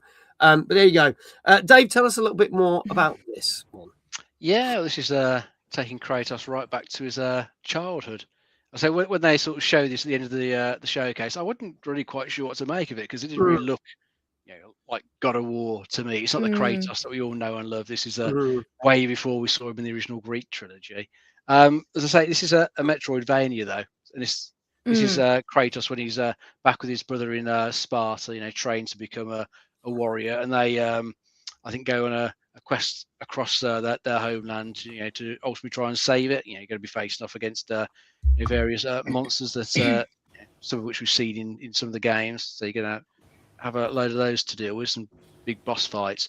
But I'm still not quite taken with the art style. I usually quite like pixel art stuff. I'm not that taken with this. It just doesn't really look like God of War to me. I think because it's been rumoured for quite a while, this Metroidvania version of it. I think I had a different image of it in my mind. It just doesn't really match up with that. So I can't say I'm really, taken to buy it and play it. I'll probably just skip it for the moment because I've heard it's meant to be okay. There's been a few comments in the chat saying that it's just meant to be all right. It's not an amazing game, not as good as like the other ones in the series. Just okay. Just another Metroidvania at the end of the day. Yeah. Okay, Tiff, your thoughts on this one? Obviously, I do agree with obviously Dave on the whole. It's more pixelated and it's not what we're used to when we think Kratos. It's not. I do have the God of War games, but I haven't. I played it on like friends' consoles and things like that. I haven't personally properly played it on stream myself. But it's again, it's giving too much Prince of Persia, but I would rather, in the nicest way possible, play the Prince of Persia games and go straight to the new God of War. I guess it's taking it back to its roots. Okay, if you're going to take it back to its roots, do it like how the other games have been, in my opinion. Not do it as a Metroidvania style, like I said. People, if it was set in a different style of it, people would be more into it. I don't know. It's just I don't know. Tricky one. Okay, it's a tricky one. I think there's some people in the chat that really like the look of this, and some people in the chat that don't. It says, I think it's the art style makes it feel like it's an IP crash grab. It does, yeah. Yeah, this is $24.99 on PlayStation 5, which seems so for an indie game. I would say I would have thought a little bit cheaper might kind of set the mark for it, but it's not too bad for what you're getting for it, I guess. But so it's not something that I would wait for it to go on again. I'd wait for it to go on sale before I even think of. Let's see. Okay, well, let's see what people are saying. I'll get you. Danka's saying a 7 for this one. Chris is saying a 6.5. Gozzo is saying a 7. Hannah is saying a 7. Brian is saying a 7.5. And obviously, he was saying that he's played this and everything, and he thinks there's better Metroidvanias out there. Brenny says an 8. Eating a Unicorn says 6.5. Rockmuse says 6.5. And Kindred says 7. Retro Jazar says 7. I think the genre is Marmite for a lot of people to just now. I also think, as much as I love that genre, we are getting really swamped by it. And we're only February. We've already had 3 or 4 games in the last 4 weeks that are Metroidvania. And there's been a couple of good ones, haven't there? Yeah, I've been that Mio There's one. been better ones that look better than this. Mio was the first one that came out. I actually really enjoyed that. That was good fun. And then there's been some other ones, it's nuts. And I think there's going to be more.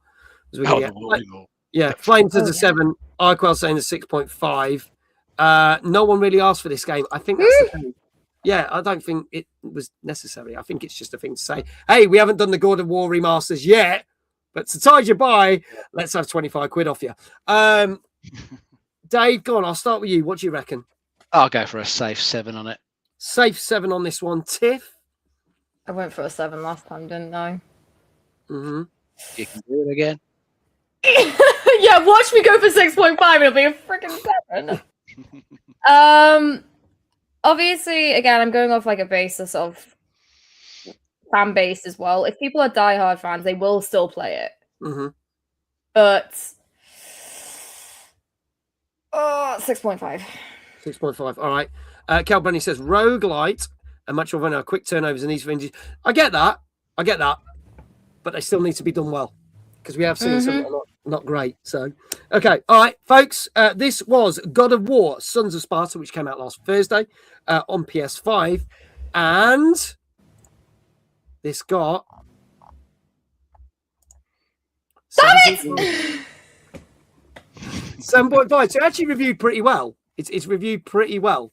So there you go. I told you, fan based. Fan based. It is. It probably is. And as Danke said earlier, it went online about 11:15, and because when they announced it just broke the servers.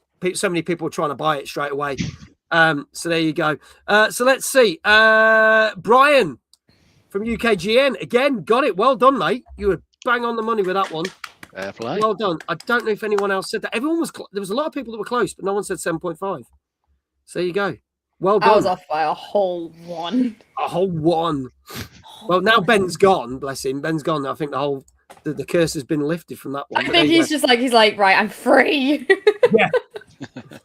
If we can get a shout out for UKGN Zoidberg, please, it'd be greatly appreciated. And let's move swiftly on. So, something from a bit of action to a bit more laid back, bit more fun, bit more family friendly.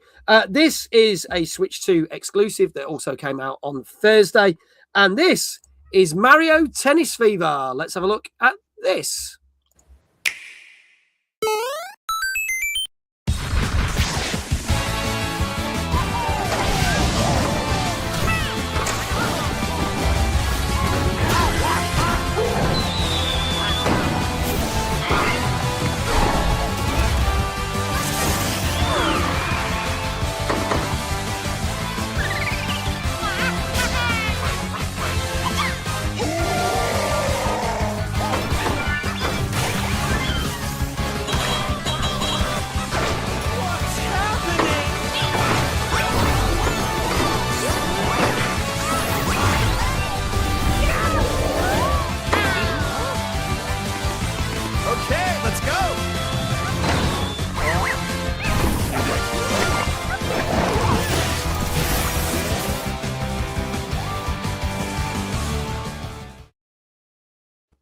There you go. So this is the brand new Mario Tennis Fever, which is only on Switch 2. You can't get this on Switch, which did surprise me. But yeah, it's a Switch 2 only game. Dave, tell us a little bit more, because it's more than just a couple of tennis matches with friends, isn't it?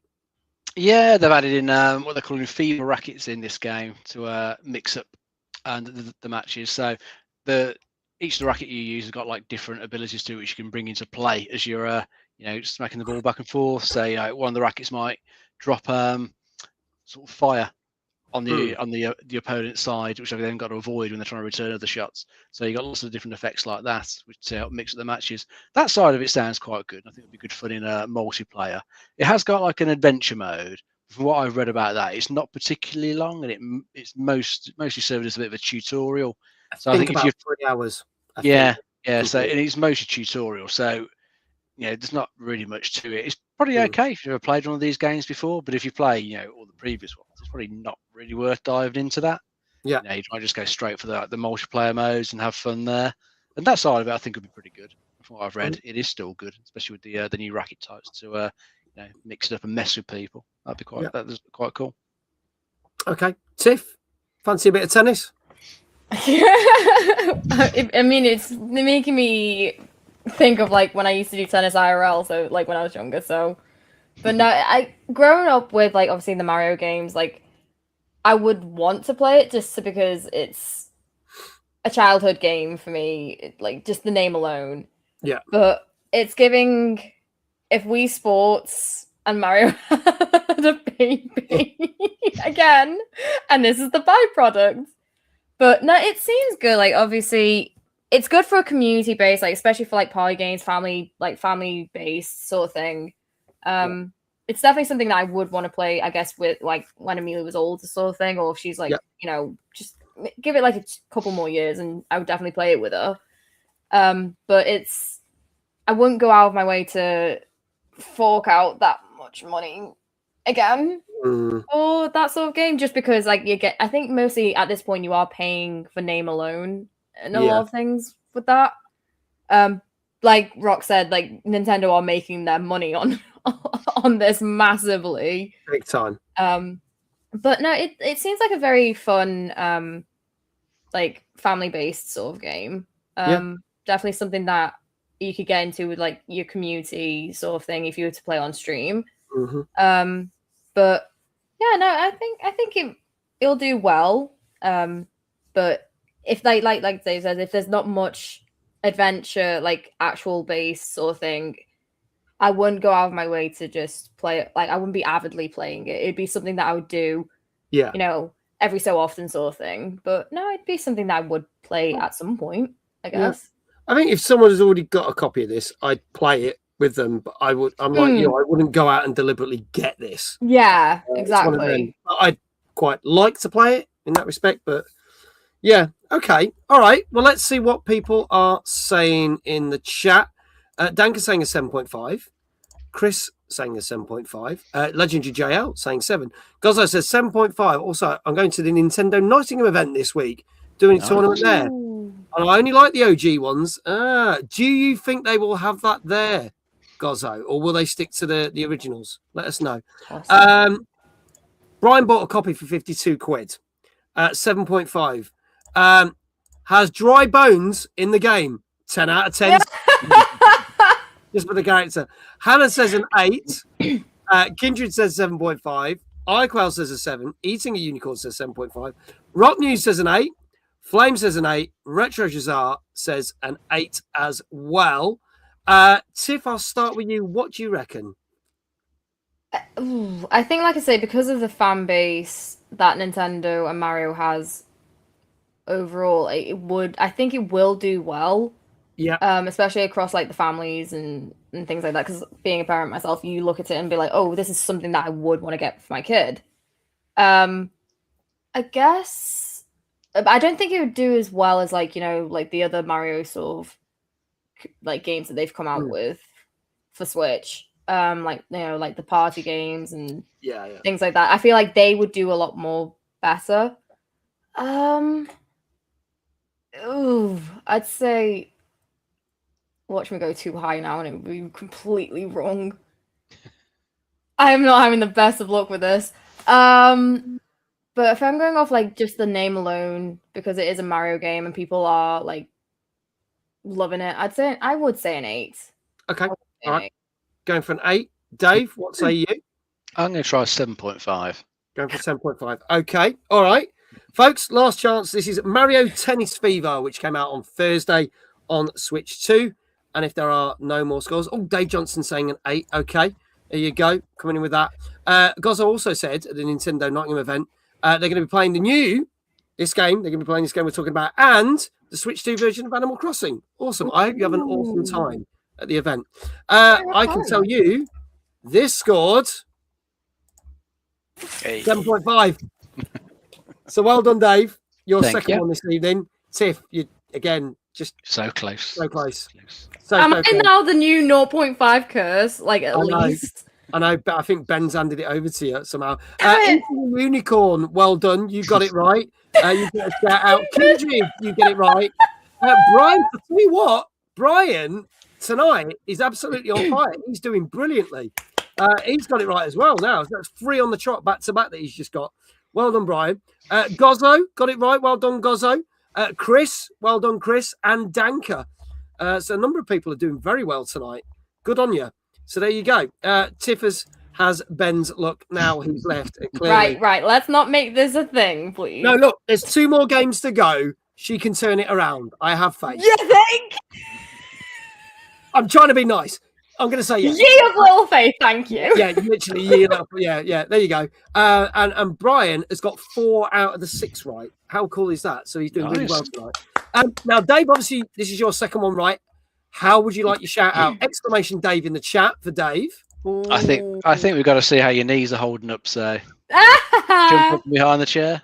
Okay. All right. Oh no.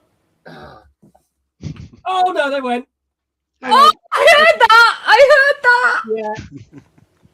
That this is where we just see Mags like staying there for the rest of the It's going to happen eventually.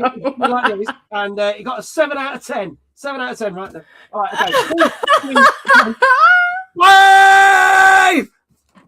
That was not good. That was the right knee. Getting back up. Do you know what? I think the right knee and the right arm went up. God, damn. Oh dear. You should have limbered up on that one. I should have had a warm up. Do I need a paramedic? A paramedic? What? There you go. Parametric. Yeah, I know parametric. That's what I need. All that gym course training. Did you need it? Yeah, true. Nurse, help me. There you go. There you go.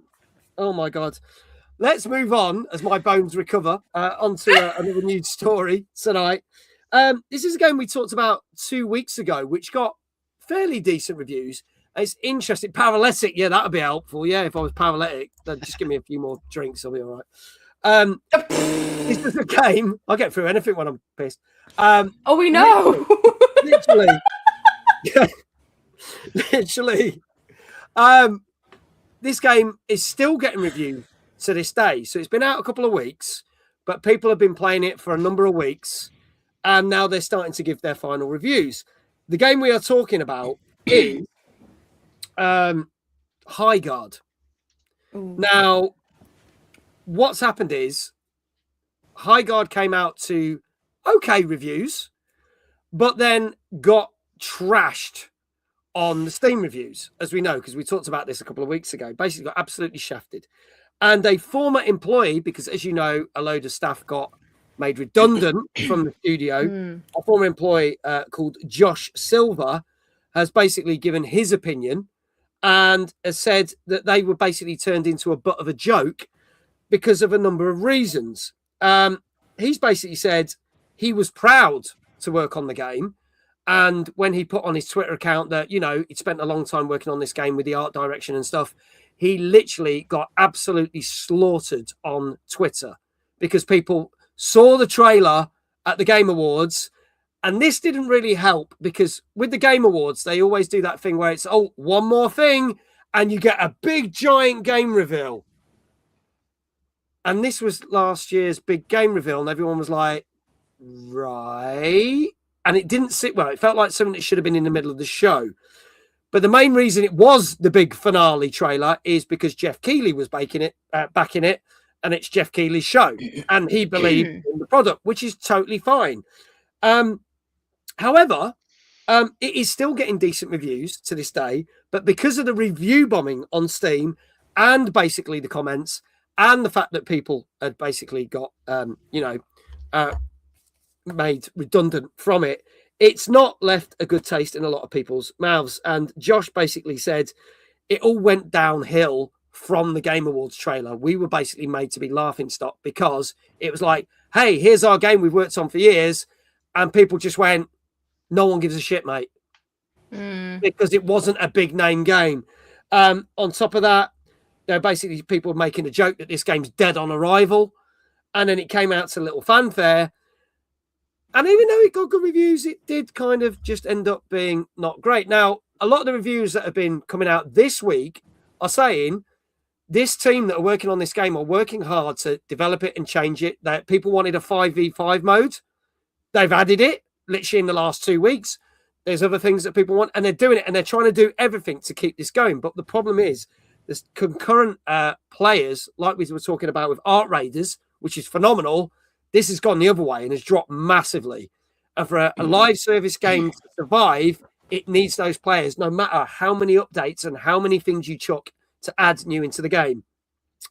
And this has only been a game that's been around for 2 weeks, which is worrying. So what I want people's opinions on in chat and Dave and thing is, did this really deserve the shit that it got? Because it's not like it was a badly reviewed game. No, it didn't deserve all the the hate that got built up online about it. It didn't deserve people slagging all the devs off on Twitter. Completely pointless. Yeah. But I mean, one thing it did get from being shown on the Game Awards was it got its name out there. People knew about it. A lot of people did go and try it on launch. Yeah. And obviously the numbers have gone down since then because I guess a lot of people really weren't that interested in it when they tried it. Yeah. And they're launching a free-to-play hero shooter in a market that's already pretty saturated with it. Yeah. And they're betting the company on a good player base to help keep it going, which they're not getting. And, even if they hadn't have gone down the whole route of been on the Game Awards and whatever, I think their original plan was to just shadow drop it. Yeah. Would anyone have noticed? Known about it? How would it have become Surely a it would thing? have just been in the same state it's in now if they'd done the shadow drop because. Yeah, it's not a known name. It's not like it's a Marvel brand that you could shadow drop and it would be all right. Someone's away. Special guest appearance. Sorry, guys. Right. Speaking of the child, We better you're watch meant the language to be now. asleep. Yeah, no. Oh, the shot's Everyone not be here. nice and do not say any naughty words for now. So. She's fine. Oh yeah, because you got your headphones on, so she can't hear. So all right. Yeah, but yeah, I think What's High doing Guard. up? I think High Guard's going to get itself in this situation regardless. It's a shame they had all the hate because it was totally unnecessary and undeserving. But a free-to-play game, in this market that looks fairly generic and hasn't really grabbed people's attention.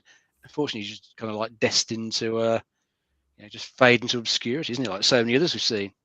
Because you get all these companies trying to bring these types of games out. They want the big winner like Fortnite. And you're more likely to fail than you are to succeed. This is something I'm gonna before I ask Tiff's opinion. So the guy that was has left the company said that when they put the game out, most people didn't even play the tutorial because the tutorial takes longer than an hour. And people that were review bombing it, there was over 14,000 negative reviews, and most of them hadn't even played the game for long enough to complete the tutorial. Do you think that's fair? No. Feels like they were just jumping on a bandwagon to take it down. Really, Yeah, I think they were. A lot of people were just joining in to slag it off because they were probably enjoying that. I mean, Steam probably needs a system to say you got to play at least an hour. Something just to try and make it a bit fairer and stop things like this happening. But it is a bit of a shame. Ooh, here we go. It was disclosed in the last few hours, so after I wrote this show, that undiscovered lead financial backer was Tencent. Ooh, that doesn't sound good because we know what they do to games that don't succeed. Yeah, it's not going to last much longer. Not with its current numbers. I mean, just over 1,000 in game at this very moment. It's not enough. To answer your question, it depends on the player. Yeah. Because, for me, I could, if we take stream out of things, a normal tutorial for a normal game, depending on what's in it, depending on what is offering for it, it could take me an hour. Yeah. Or if I'm as you just saw then, if Amelia decides to come in, and it depends on the player and it depends on how fast and how well you understand it to begin with as well. So it depends on the person, I guess, when it comes to that sort of thing. I feel it's one of those that I get what he's saying is that people played it for less than an hour and then they I think I wonder what the review scores were if they looked at, say, someone who's played it for 3 hours on average, maybe whether that would change anything. If it's still bad reviews, then I don't know. I don't know. I think such games should be given a chance. I've not played it myself. It did look cool, like you're a medieval guy riding a horse but with machine guns. It seems pretty cool. But there you go. And also, as Dave says, though, but you're in a market, as Country said, a game being free sometimes is not worth even being free. But then again, if they put a price tag on it, would have anyone bought it? That's the thing. So they can't really be complaining about because they're not really losing out more than what they already are. Yeah. There you go. So yeah, I've played many shooters that were worse. It's not really my game. Maybe that's the thing, and maybe this is the thing. This game is probably all right, and this is the thing we talked about last year. The problem with being all right is you ain't going to survive. You need to be either awesome or be that shit that everyone's talking about it. Some people will play it for a bit and then it will get cancelled. But being all right and competent don't work in a multiplayer land. No, too many other choices. That are better. And that's it. It's over, like Dave said, it's oversaturated. Yeah, with a lot of things. Of mediocrity and saturation. It's just going to be placed on like this like shelf for like of people like, oh, do you remember that game that came out?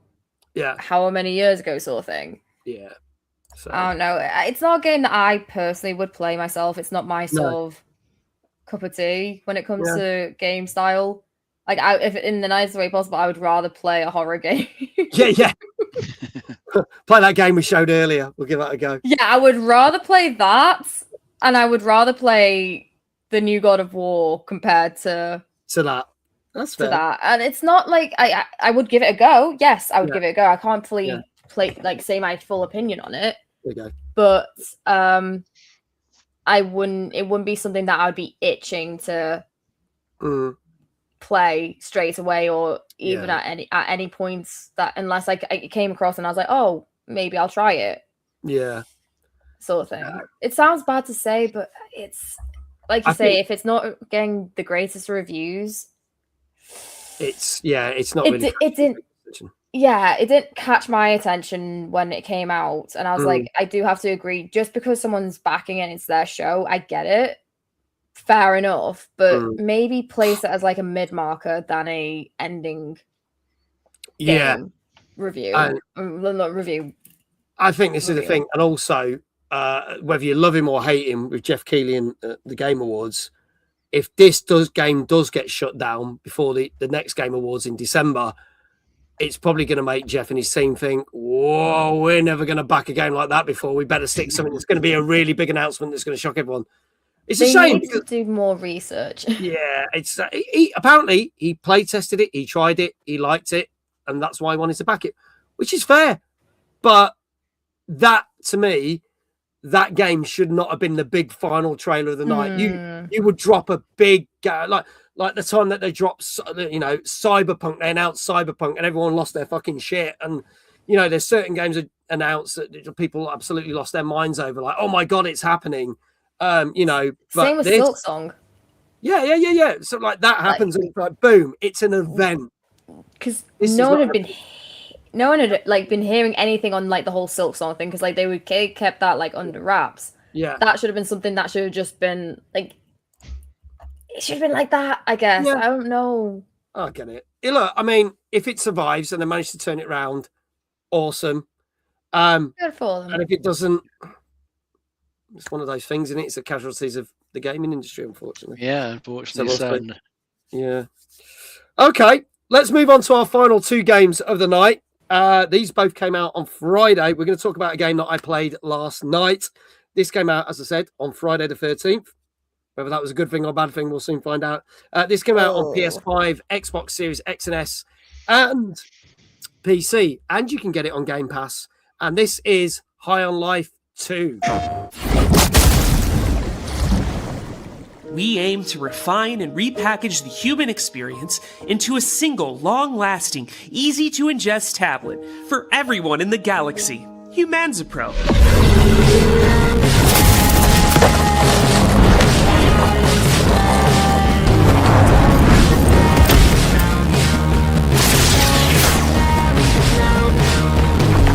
There's no easy way to say this, kid, but I think your sister Lizzie's in serious trouble. You know that rebel outfit Lizzie rolls with? The Bleeding Stars? Looks like they got into some sort of trouble, and now there's a bounty on her head.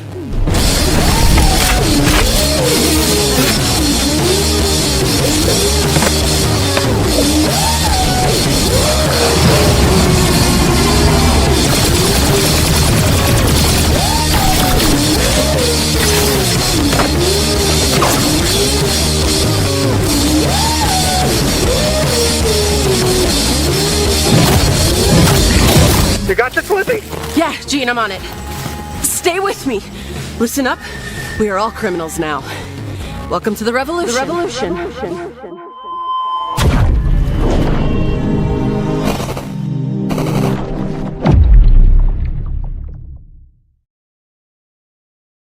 Sure, us I'll for it. show you. I'll demonstrate. Okay.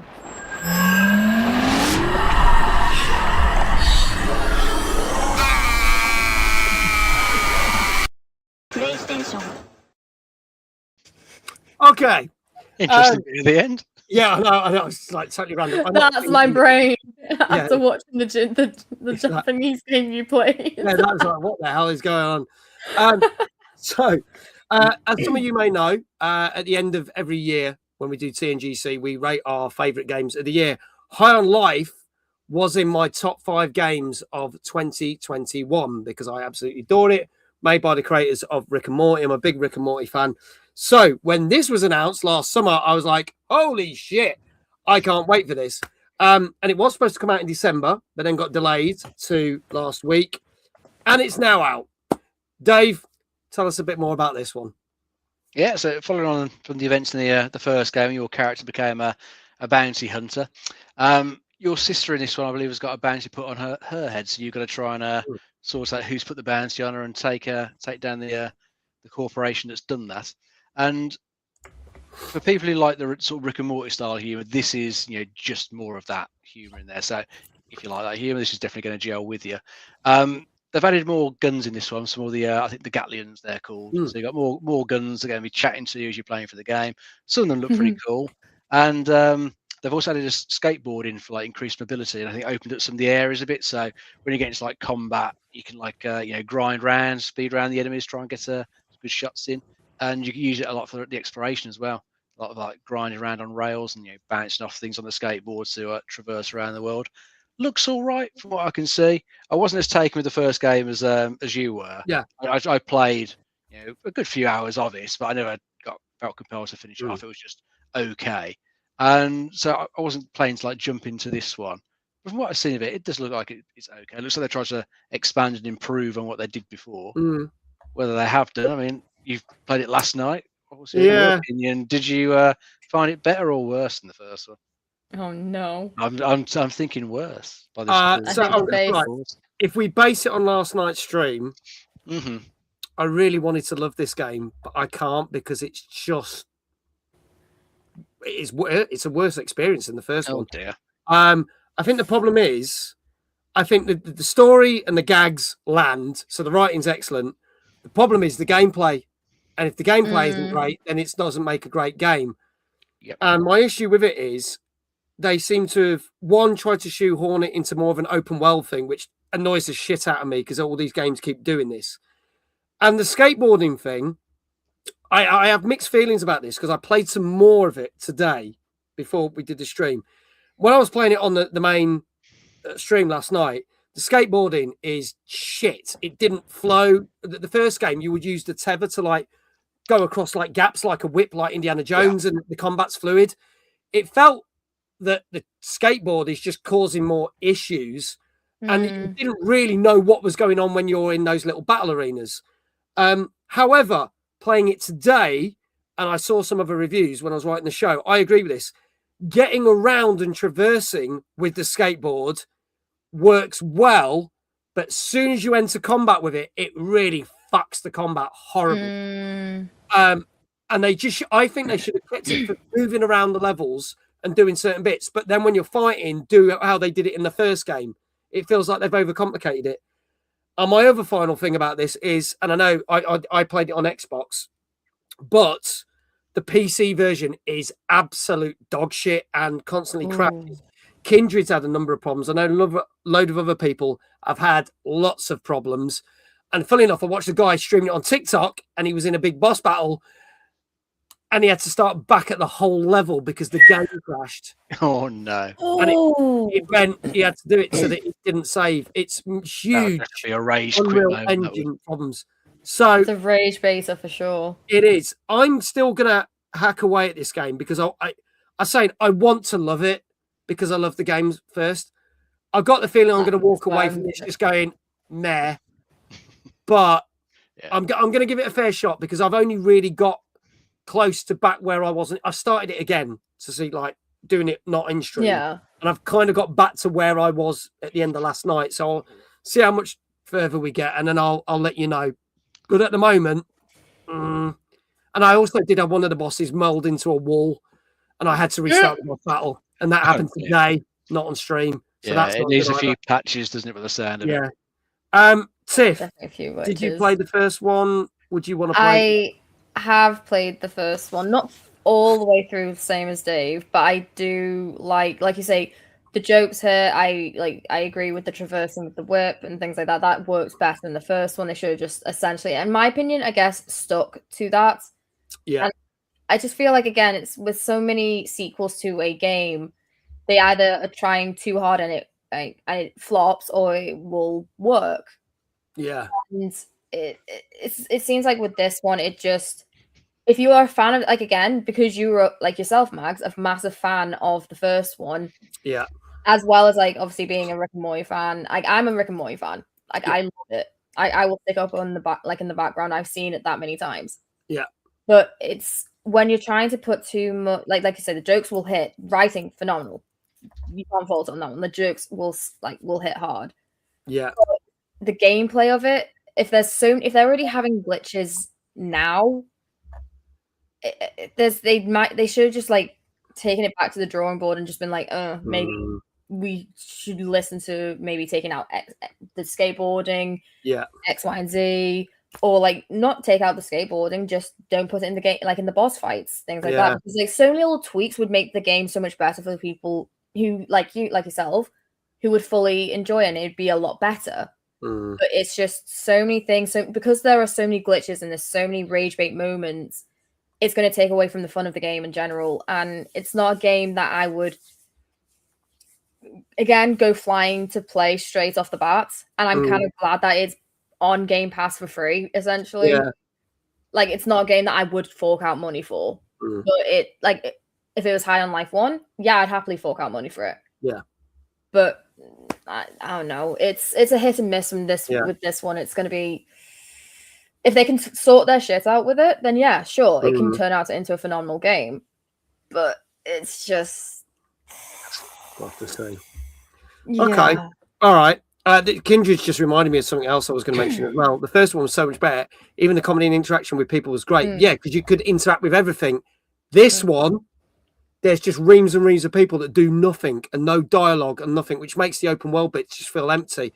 And I was like, why the fuck? Like, I was going up to people and I'm like, we're going to get any dialogue? They're going to say anything? Nothing happened. I had to go into settings. Here you go. I had to go into settings to show the dialogue prompts to even talk with the NPCs, as it was unclear because, you didn't know who you were supposed to talk to and who you weren't. Blakey, good evening. Didn't enjoy the first one, won't touch this one. Yeah, if you didn't like the first one, don't go for this. Maybe they just need a few years of patches like Cyberpunk. Yeah, no one will care by then. Let's hammer through some scores. Let's see what people are saying. I have to apologise if I've missed that. So, going back, let's have a look. Brian, 6.5. Games Guru, 7.5. Danka said this was number 21 on our top 50 games to look out for this year, believe it or not. My first fucking disappointment. It was rated at an 8 out of 10. Hannah, 6.5. Chris, 6.5. Gozzo, 7. Rockmuse, 5.5. JL, 6. Eating Unicorn, 6.5. Gozzo, oh, no, I've read Gozzo's. iQuail, 7. Flame, 6.5. Kinja's thinking about it. Retro Shazar says 7. Games Guru says 7. I'm going to say a 5 for PC players. Dave, what do you reckon? I'm going to go for a 7. 7. Tiff? Again, fan-based. Oh. I'd say 6.5. Okay, going for 6.5. Gozzo says I'm going to change my 7 to a 6.5. Okay. Any more? Get your scores in now. This is High on Life 2, which came out on Friday on PS5, Xbox Series XS, and PC, and is on Game Pass. And I can tell you that before I reveal the reviewer's score, damn it, the user score on Metacritic alone is below a 5.0. Damn it! Is not good. However, we don't go on user scores. We go on review scores. And this got, which I'm a little bit surprised about, a 7 out of 10. Damn it! You'd expect lower, wouldn't you, from what you've been saying? I'd expect lower, but the reviews gave it 7. And the funny thing is, I saw one guy that reviewed it. In fact, IGN, I think, gave it a 5. IGN did not like it, or 5, 6, and he stated the amount of crashes he had. But then GameSpot gave it a really good review, and I'm like, and they didn't even mention the crashes on it.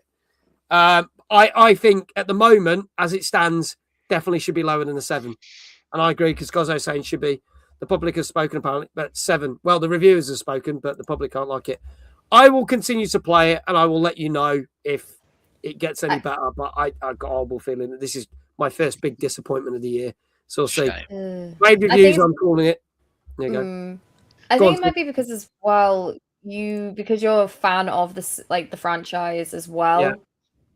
And it goes back to like my saying before in regards to like, oh, you want to finish the game because you started it, one, because you're a fan of the series and you want to see how it, like, if it does have potential to pick up or not. But the crashes are going to be a big thing in this massively, and it's going to change so many people's opinions on it. And if they don't change their stuff, it's I don't see it doing well, and it's going to be one of those sequels that is going to flop, in my opinion. And it's sad to say, to say that, because High on Life, with how successful the first one was, you would expect it to be better. But writing, I will give like a high score on that one. Yes, the writing's still fantastic. I've got to say the jokes and everything lands so well. And I actually played bits differently that I played last night to see how the jokes panned out, and it's quite funny how there are some massive differences, which is with the interactions with the characters. But I think it's like so many people have had like so many expectations, especially like I say when a sequel comes out from a game that's well received and well loved. It's just going to be one of them situations where you're like, it's either going to go well or it's going to tank. And unfortunately, it's one of them sequels that will tank. This is interesting. Sorry, I'm sorry to interrupt. Just so obviously, when I looked at the score from Eurogamer, they do it like 3 out of 5, so that equates to like a 6 out of 10. So I put their score in. I didn't know that they gave the first game 1 star, which is mad because the first game's actually better. So there you go. The difference is, Games Guru, with cassette games, you either got a good game or you got a shit game. At least I know you're saying about the fact that what is it with everyone mentality about patching it later. The only thing I'll say is at least they can try and fix it, but it doesn't always happen. So we'll see. Eurogamer got their games mixed up, but there you go. Anyway, let's move on. I will tell you more about Iron Live 2, whether it's worth playing or not. At the moment, I'd say no, wait. But I'll tell you more next week's show if I get to play more of it. Final game of the night, which also came out on the same day. And I'll be playing on Thursday night, live on TikTok and Twitch at 8:30. This is available on PS5, Xbox Series X and S, Switch 2, and PC. What do you get when you get a game company that made 2 fantastic horror games, but then basically went, well, we don't want to do the third one, and then someone else made the third one, and it was the most mediocre thing on the planet? Well, you get them to make their own version of the third one. This is Tarsair's new game from the makers of Little Nightmares 1 and 2, and fucking hell, not 3. Going to say that right now. This, ladies and gentlemen, is Reanimal.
There you go. So from Tarso Studios, who brought us Little Nightmares 1 and 2, but not the mediocre third one.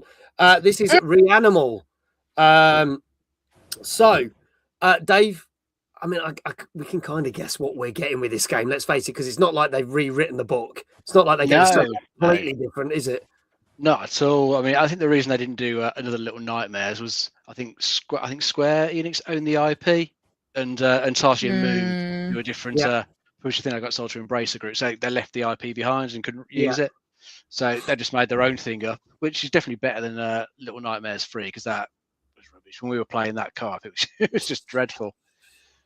But I played through this game on the weekend. It's not a particularly long game, which is why I've brought and sold it already, because I finished it over the weekend. It was about 4.5 hours, which I did compare it on the How Long to Beat website with the Little Nightmares 1 and 2, and it kind of sits in between those two games lengthwise. So it's not really shorter than the other ones. It's kind of on par with them. But what I played of it, it was good. But it is the sounds of Little Nightmares. Your character awakes in this sort of nightmare world and has to try and find their friends who are lost in the world, and you're going to explore various horrible looking environments and get stalked by a number of horrible looking creatures as well, just like you had in the Little Nightmare games. But this one I thought was really good, whereas Little Nightmares 3 I didn't think really had much in the way of atmosphere to it. Probably wasn't helped by us playing co-op and chatting while we were playing it, which definitely distills the horror. Played this one, so carry on. So I was going to say, I felt that the third one was more of a retread. It didn't bring anything new, and that was the problem with it. It felt stale. That was the problem with it. Yeah, this one though, I thought it had really good atmosphere to it. It's not doing jump scares or anything like that. It's just got a nice sort of sense of dread as you're playing through it, especially when you're trying to avoid some of the enemies. It's still got that sort of trial and error approach to it, where you're going to try and escape from the creature during the set piece, fuck it up a few times before you manage to get through it. But it has got some really good set pieces to it, especially like one towards the end that I really enjoy, but I won't spoil. But there's a lot of bits in it that I really enjoy that definitely make it feel better than some of their previous games. But yeah, whether you think 4.5 hours is good value for that sort of price, it's new, really. I mean, I enjoyed it, but I thought I'm not going to play it again. Whilst there is DLC coming out for it, that's coming out sporadically and finishes. The first one's supposed to be the summer. I know that because obviously they sent me the press release information today. Yeah, kind of summer, winter, and then so next year it finishes, it's how much is that going to cost on top of £35 to get the free DLCs? Because what we saw was the season pass. Yeah, because the Little Nightmares 3 was only 4 chapters and was an even smaller game, and then they announced that there's going to be DLC, which pissed people off because there's 2 more levels that were supposed to be part of the main game, and whereas at least they're saying this is DLC. So it's this is separate. So what's in the game is a complete story, and then it's separate. I think each of the 3 DLCs is a separate story within that same world. So it might flesh some things out a little bit more, but I might revisit it when all 3 of those are out. But for the moment, I've played it, completed it. I thought I'll sell it because we've got Resident Evil coming out. I'll put the money towards that. But I really enjoyed the game. I really enjoyed it. So you'll enjoy it, but you'll probably play through most of it on the Thursday night show. I might. Depends how much my chat harasses me. We'll see. There you go. Kindred says, here you go. These are the dates that we're going to get them. So sometime between July and September, the first DLC, October, December, the second, and then sometime between January. So basically, you'll get a full year cycle out of it. So there we go. Chloe's here. Hello, Chloe. But she's watching adverts because there are adverts running. So there you go. Tiff, your thoughts on on Reanimal? I nearly said Little Nightmares 3 then. I mean, technically, same grade. So I mean, this could have been Little Nightmares 3. It should have been, in my opinion. Yeah. And I have yet to play the third one. I've played through the first 2, and I'm still understanding the lore behind it all. But with the third, yes. Yeah. Throw it in the bin. If anything, maybe if I was to play Little Nightmares 3, I would first of all play it on, on my own sort of thing. And then I would try it with, obviously, there have been a few people who've been like, oh, I want to do Little Nightmares 3 with you. And I'm like, okay, cool. But with Reanimal, like it looked like so many people have recommended it to me, and they're like, "Oh, you should play it. Like, do this, especially if you like the first two." And I'm like, if anything, I prefer that one compared to Little Nightmares 3 because I have heard, people essentially shitting on the game. We're going to be real on this one. But no, Reanimal looks so much better, especially with it being from the same people as the first two. Yeah. It should have been, like I said, in my opinion, the third game. But I don't know what the story base behind, obviously, the third, Reanimal is about yet. Yeah. So I can't put a full opinion on it, but from what I've seen and what I have heard, and it looks so much better. It does. Just honestly, it just looks so much better. Like with it, it's definitely giving Little Nightmares. Yeah. Without it giving Little Nightmares of the third one. Okay. So it's.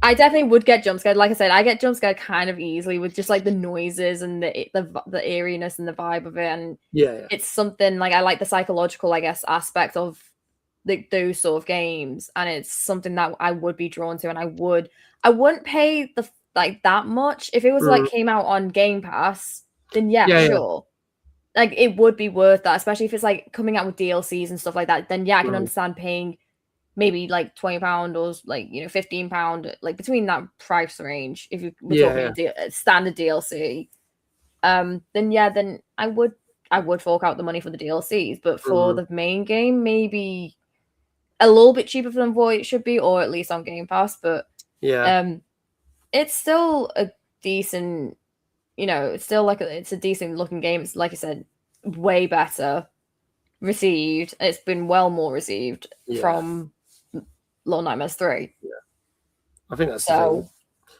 I'm going to say this: Little Nightmares 3 was a disappointment again. Another disappointment from 2025. And it was just such a short game, which surprised me. It was probably the shortest of all the games. And it was kind of like, oh, okay. I mean, me and Dave, I did our full playthrough of it, but me and Dave, we've not even finished the final level because we just haven't been asked to get around to it. So we'll see what this one's about. Yeah.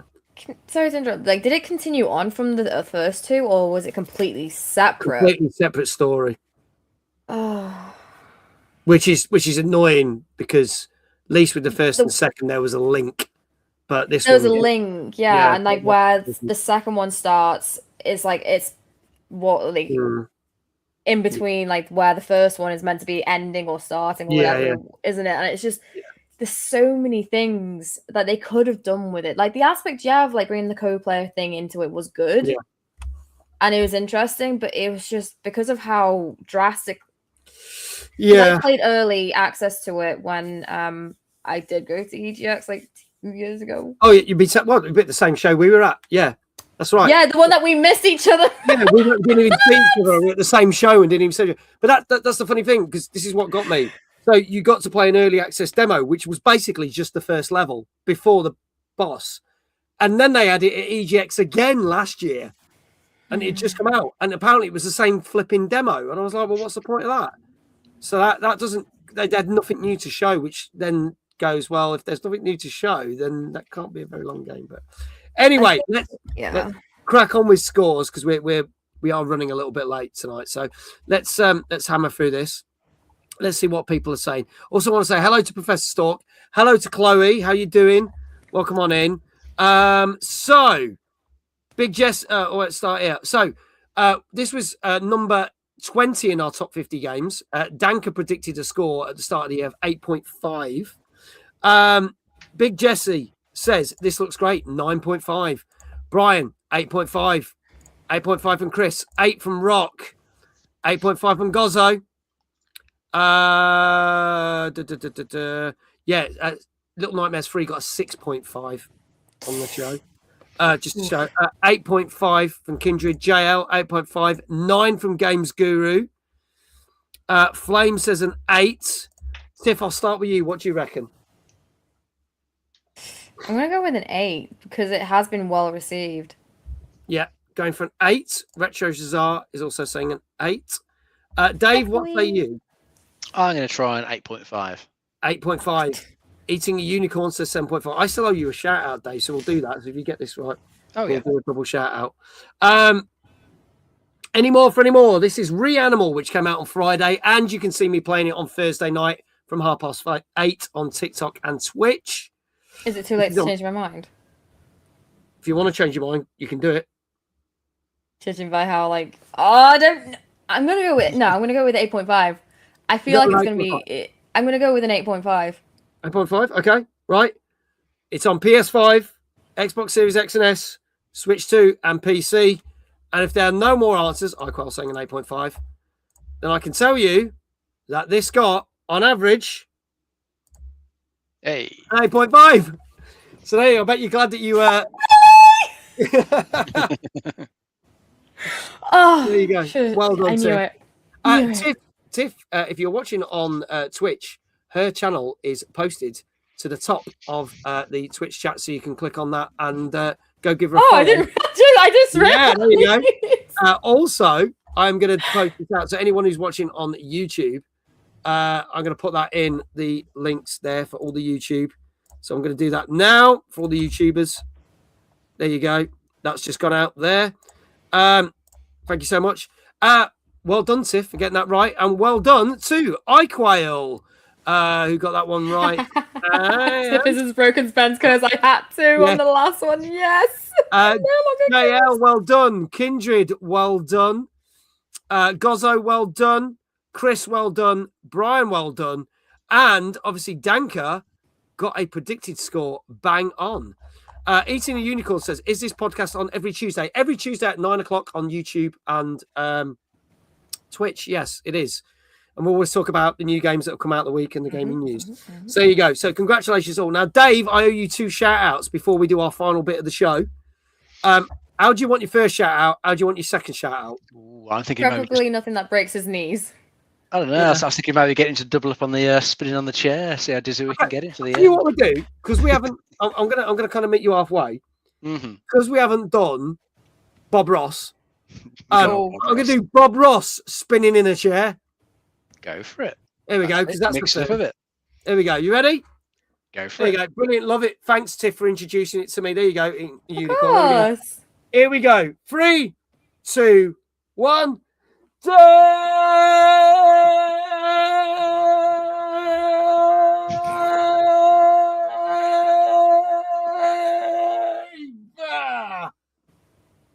Very nice.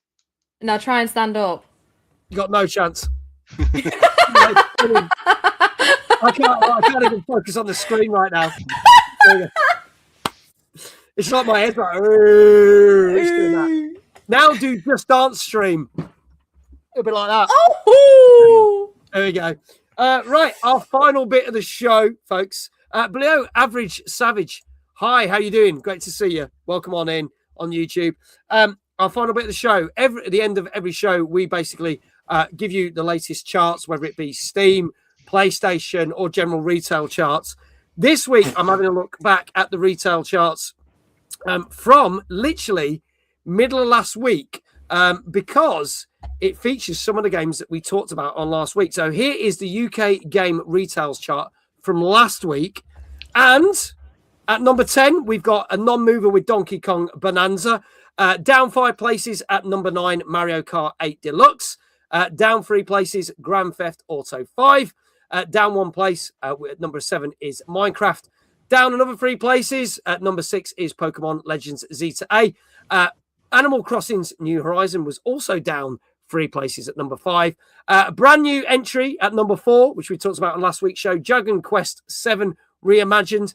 And at number 3, another new entry in Neo 3. Mario Kart World finally gets knocked off the top spot and down 1 place. And re-entering the chart is EA Sports FC 26. So that is the chart. Now, 2 weeks ago when we looked at this chart, it was very heavily Nintendo games. It still feels that way, but you'll have noticed that Code Vein 2, which was a new entry, has gone. And Ghost of Yote, which jumped back in the charts from number 22, has been and gone. So we will have to see where some of the other games like Reanimal and everything might land. So that's your top top 10, but still very much dominated by Nintendo. So there you go. Tune in next week for some more charts. I might be looking at the Xbox chart next week, I'm considering, because we haven't covered that yet. So we'll have a look at what's the top 10 on Xbox. And that, ladies and gentlemen, is our show. Thank you so much. Firstly, to our wonderful guest and our first time on the show, the wonderful Cheeky Tiffers, also known as Tiff. Thank you for having me. Thank you so much for being a wonderful I'm so happy. And again, if we can get a shout out for Tiff, channel is pinned to the top of the chat there. I'm going to drop it in the YouTube chat again for everyone. Please do go give her a follow. Go say hi. When are you next on, Tiff? Tomorrow. What time, roughly? Depending, because like with Amelia being off, I can do earlier streams, but which I'm trying to test out with my community at the moment, see what works best with which balances are. And some people prefer the earlier streams. Some people obviously can make the later streams, which works better for me. So usually I stream at like 8 p.m. onwards, between 7:30 to 8. Yeah. But earlier could be from like just after lunchtime, sort of 1-ish time onwards. So at the moment it's a bit up in the air, but the usual time is usually 8 p.m. All right. We'll go check her out on those links that we've just put there. Thank you, as always, my co-host who knows the most, Mr. David Jones. Always a pleasure, mate. There you go. Who will be back with me? Lovely being on with you, Dave. There you go. There you go. This is why she really wanted to be on the show. She wasn't like fussed about that. She wanted to meet Dave. Well, yeah, because I've already met you. I've already met you. No one gives a shit about me. It's all about him. He's the real star of this game. We're here for the Dave shout-outs. That's what we're here for. It's all about the Dave. That's what it should be about. All about the Dave. So Thank you, Dave. I've always said he's the fountain of knowledge. I'm just the gob that keeps this show moving. That's all it is. So there you go. Also, thank you to all of you that have been watching tonight, either on YouTube or on Twitch. Thank you for watching the whole show. Please do join us again Tuesday next week. I can't announce the guests because we've had to shift the guests around. So please note we were scheduled to be on Monday next week, but we'll be back at the normal Tuesday, right? I will explain next week, but we'll announce who the guest is, and I'm sure we'll look at some more new games and gaming news for you. We will announce that in due course. Again, thank you to all the mods for doing all the modding. W mods. You're doing a great job tonight. And don't forget, all those people who are getting shout-outs, if you have been, do give them a follow because they always spend the time to come and watch the show every week. So please do send them some love back. We greatly appreciate it. If you are watching on YouTube, the stream will just end. If we are going to do a raid on Twitch and raid over to someone, go find someone that's on. For those who watch me on a regular basis, I am back on at 8:30 tomorrow on TikTok and Twitch playing some Peak for the first time. And then we are playing Reanimal, which just got an 8.5 on Thursday's stream at 8:30. Let's go see who's on. Bye, Unicorn. Bye, There we Quiz. go. Bye, Thank you, everyone. Greatly appreciate you. We'll see you all very, very soon. I am trying to find someone to raid that we haven't raided. And I think we are going to go for... I'm going to go for Faz. Faz. We haven't raided him this year, I don't think. What's he playing? Let's have a look. He's playing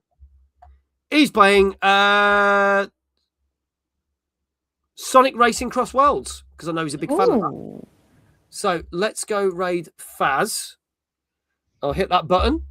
So if you fancy it, there you go. Right, everyone. Thank you so much. And all that leaves for me to say is, because that raid's starting to kick off, is wherever you are in the world, have a great morning, a great afternoon, and a great evening. And I shall see you back tomorrow at 8:30. And Dave and me, Tuesday Thank you, Mags, and everyone. You are very welcome. It's been an absolute pleasure and absolute honor, and I am so happy I got to finally be on. Yay! I've been asking for so long as well. I know. And you've finally done it. You finally made it. I will let now Tiff get some rest because she's been streaming all night. So we'll do that and we'll wave. Thanks very much. Good night. Good night. Bye-bye. fight.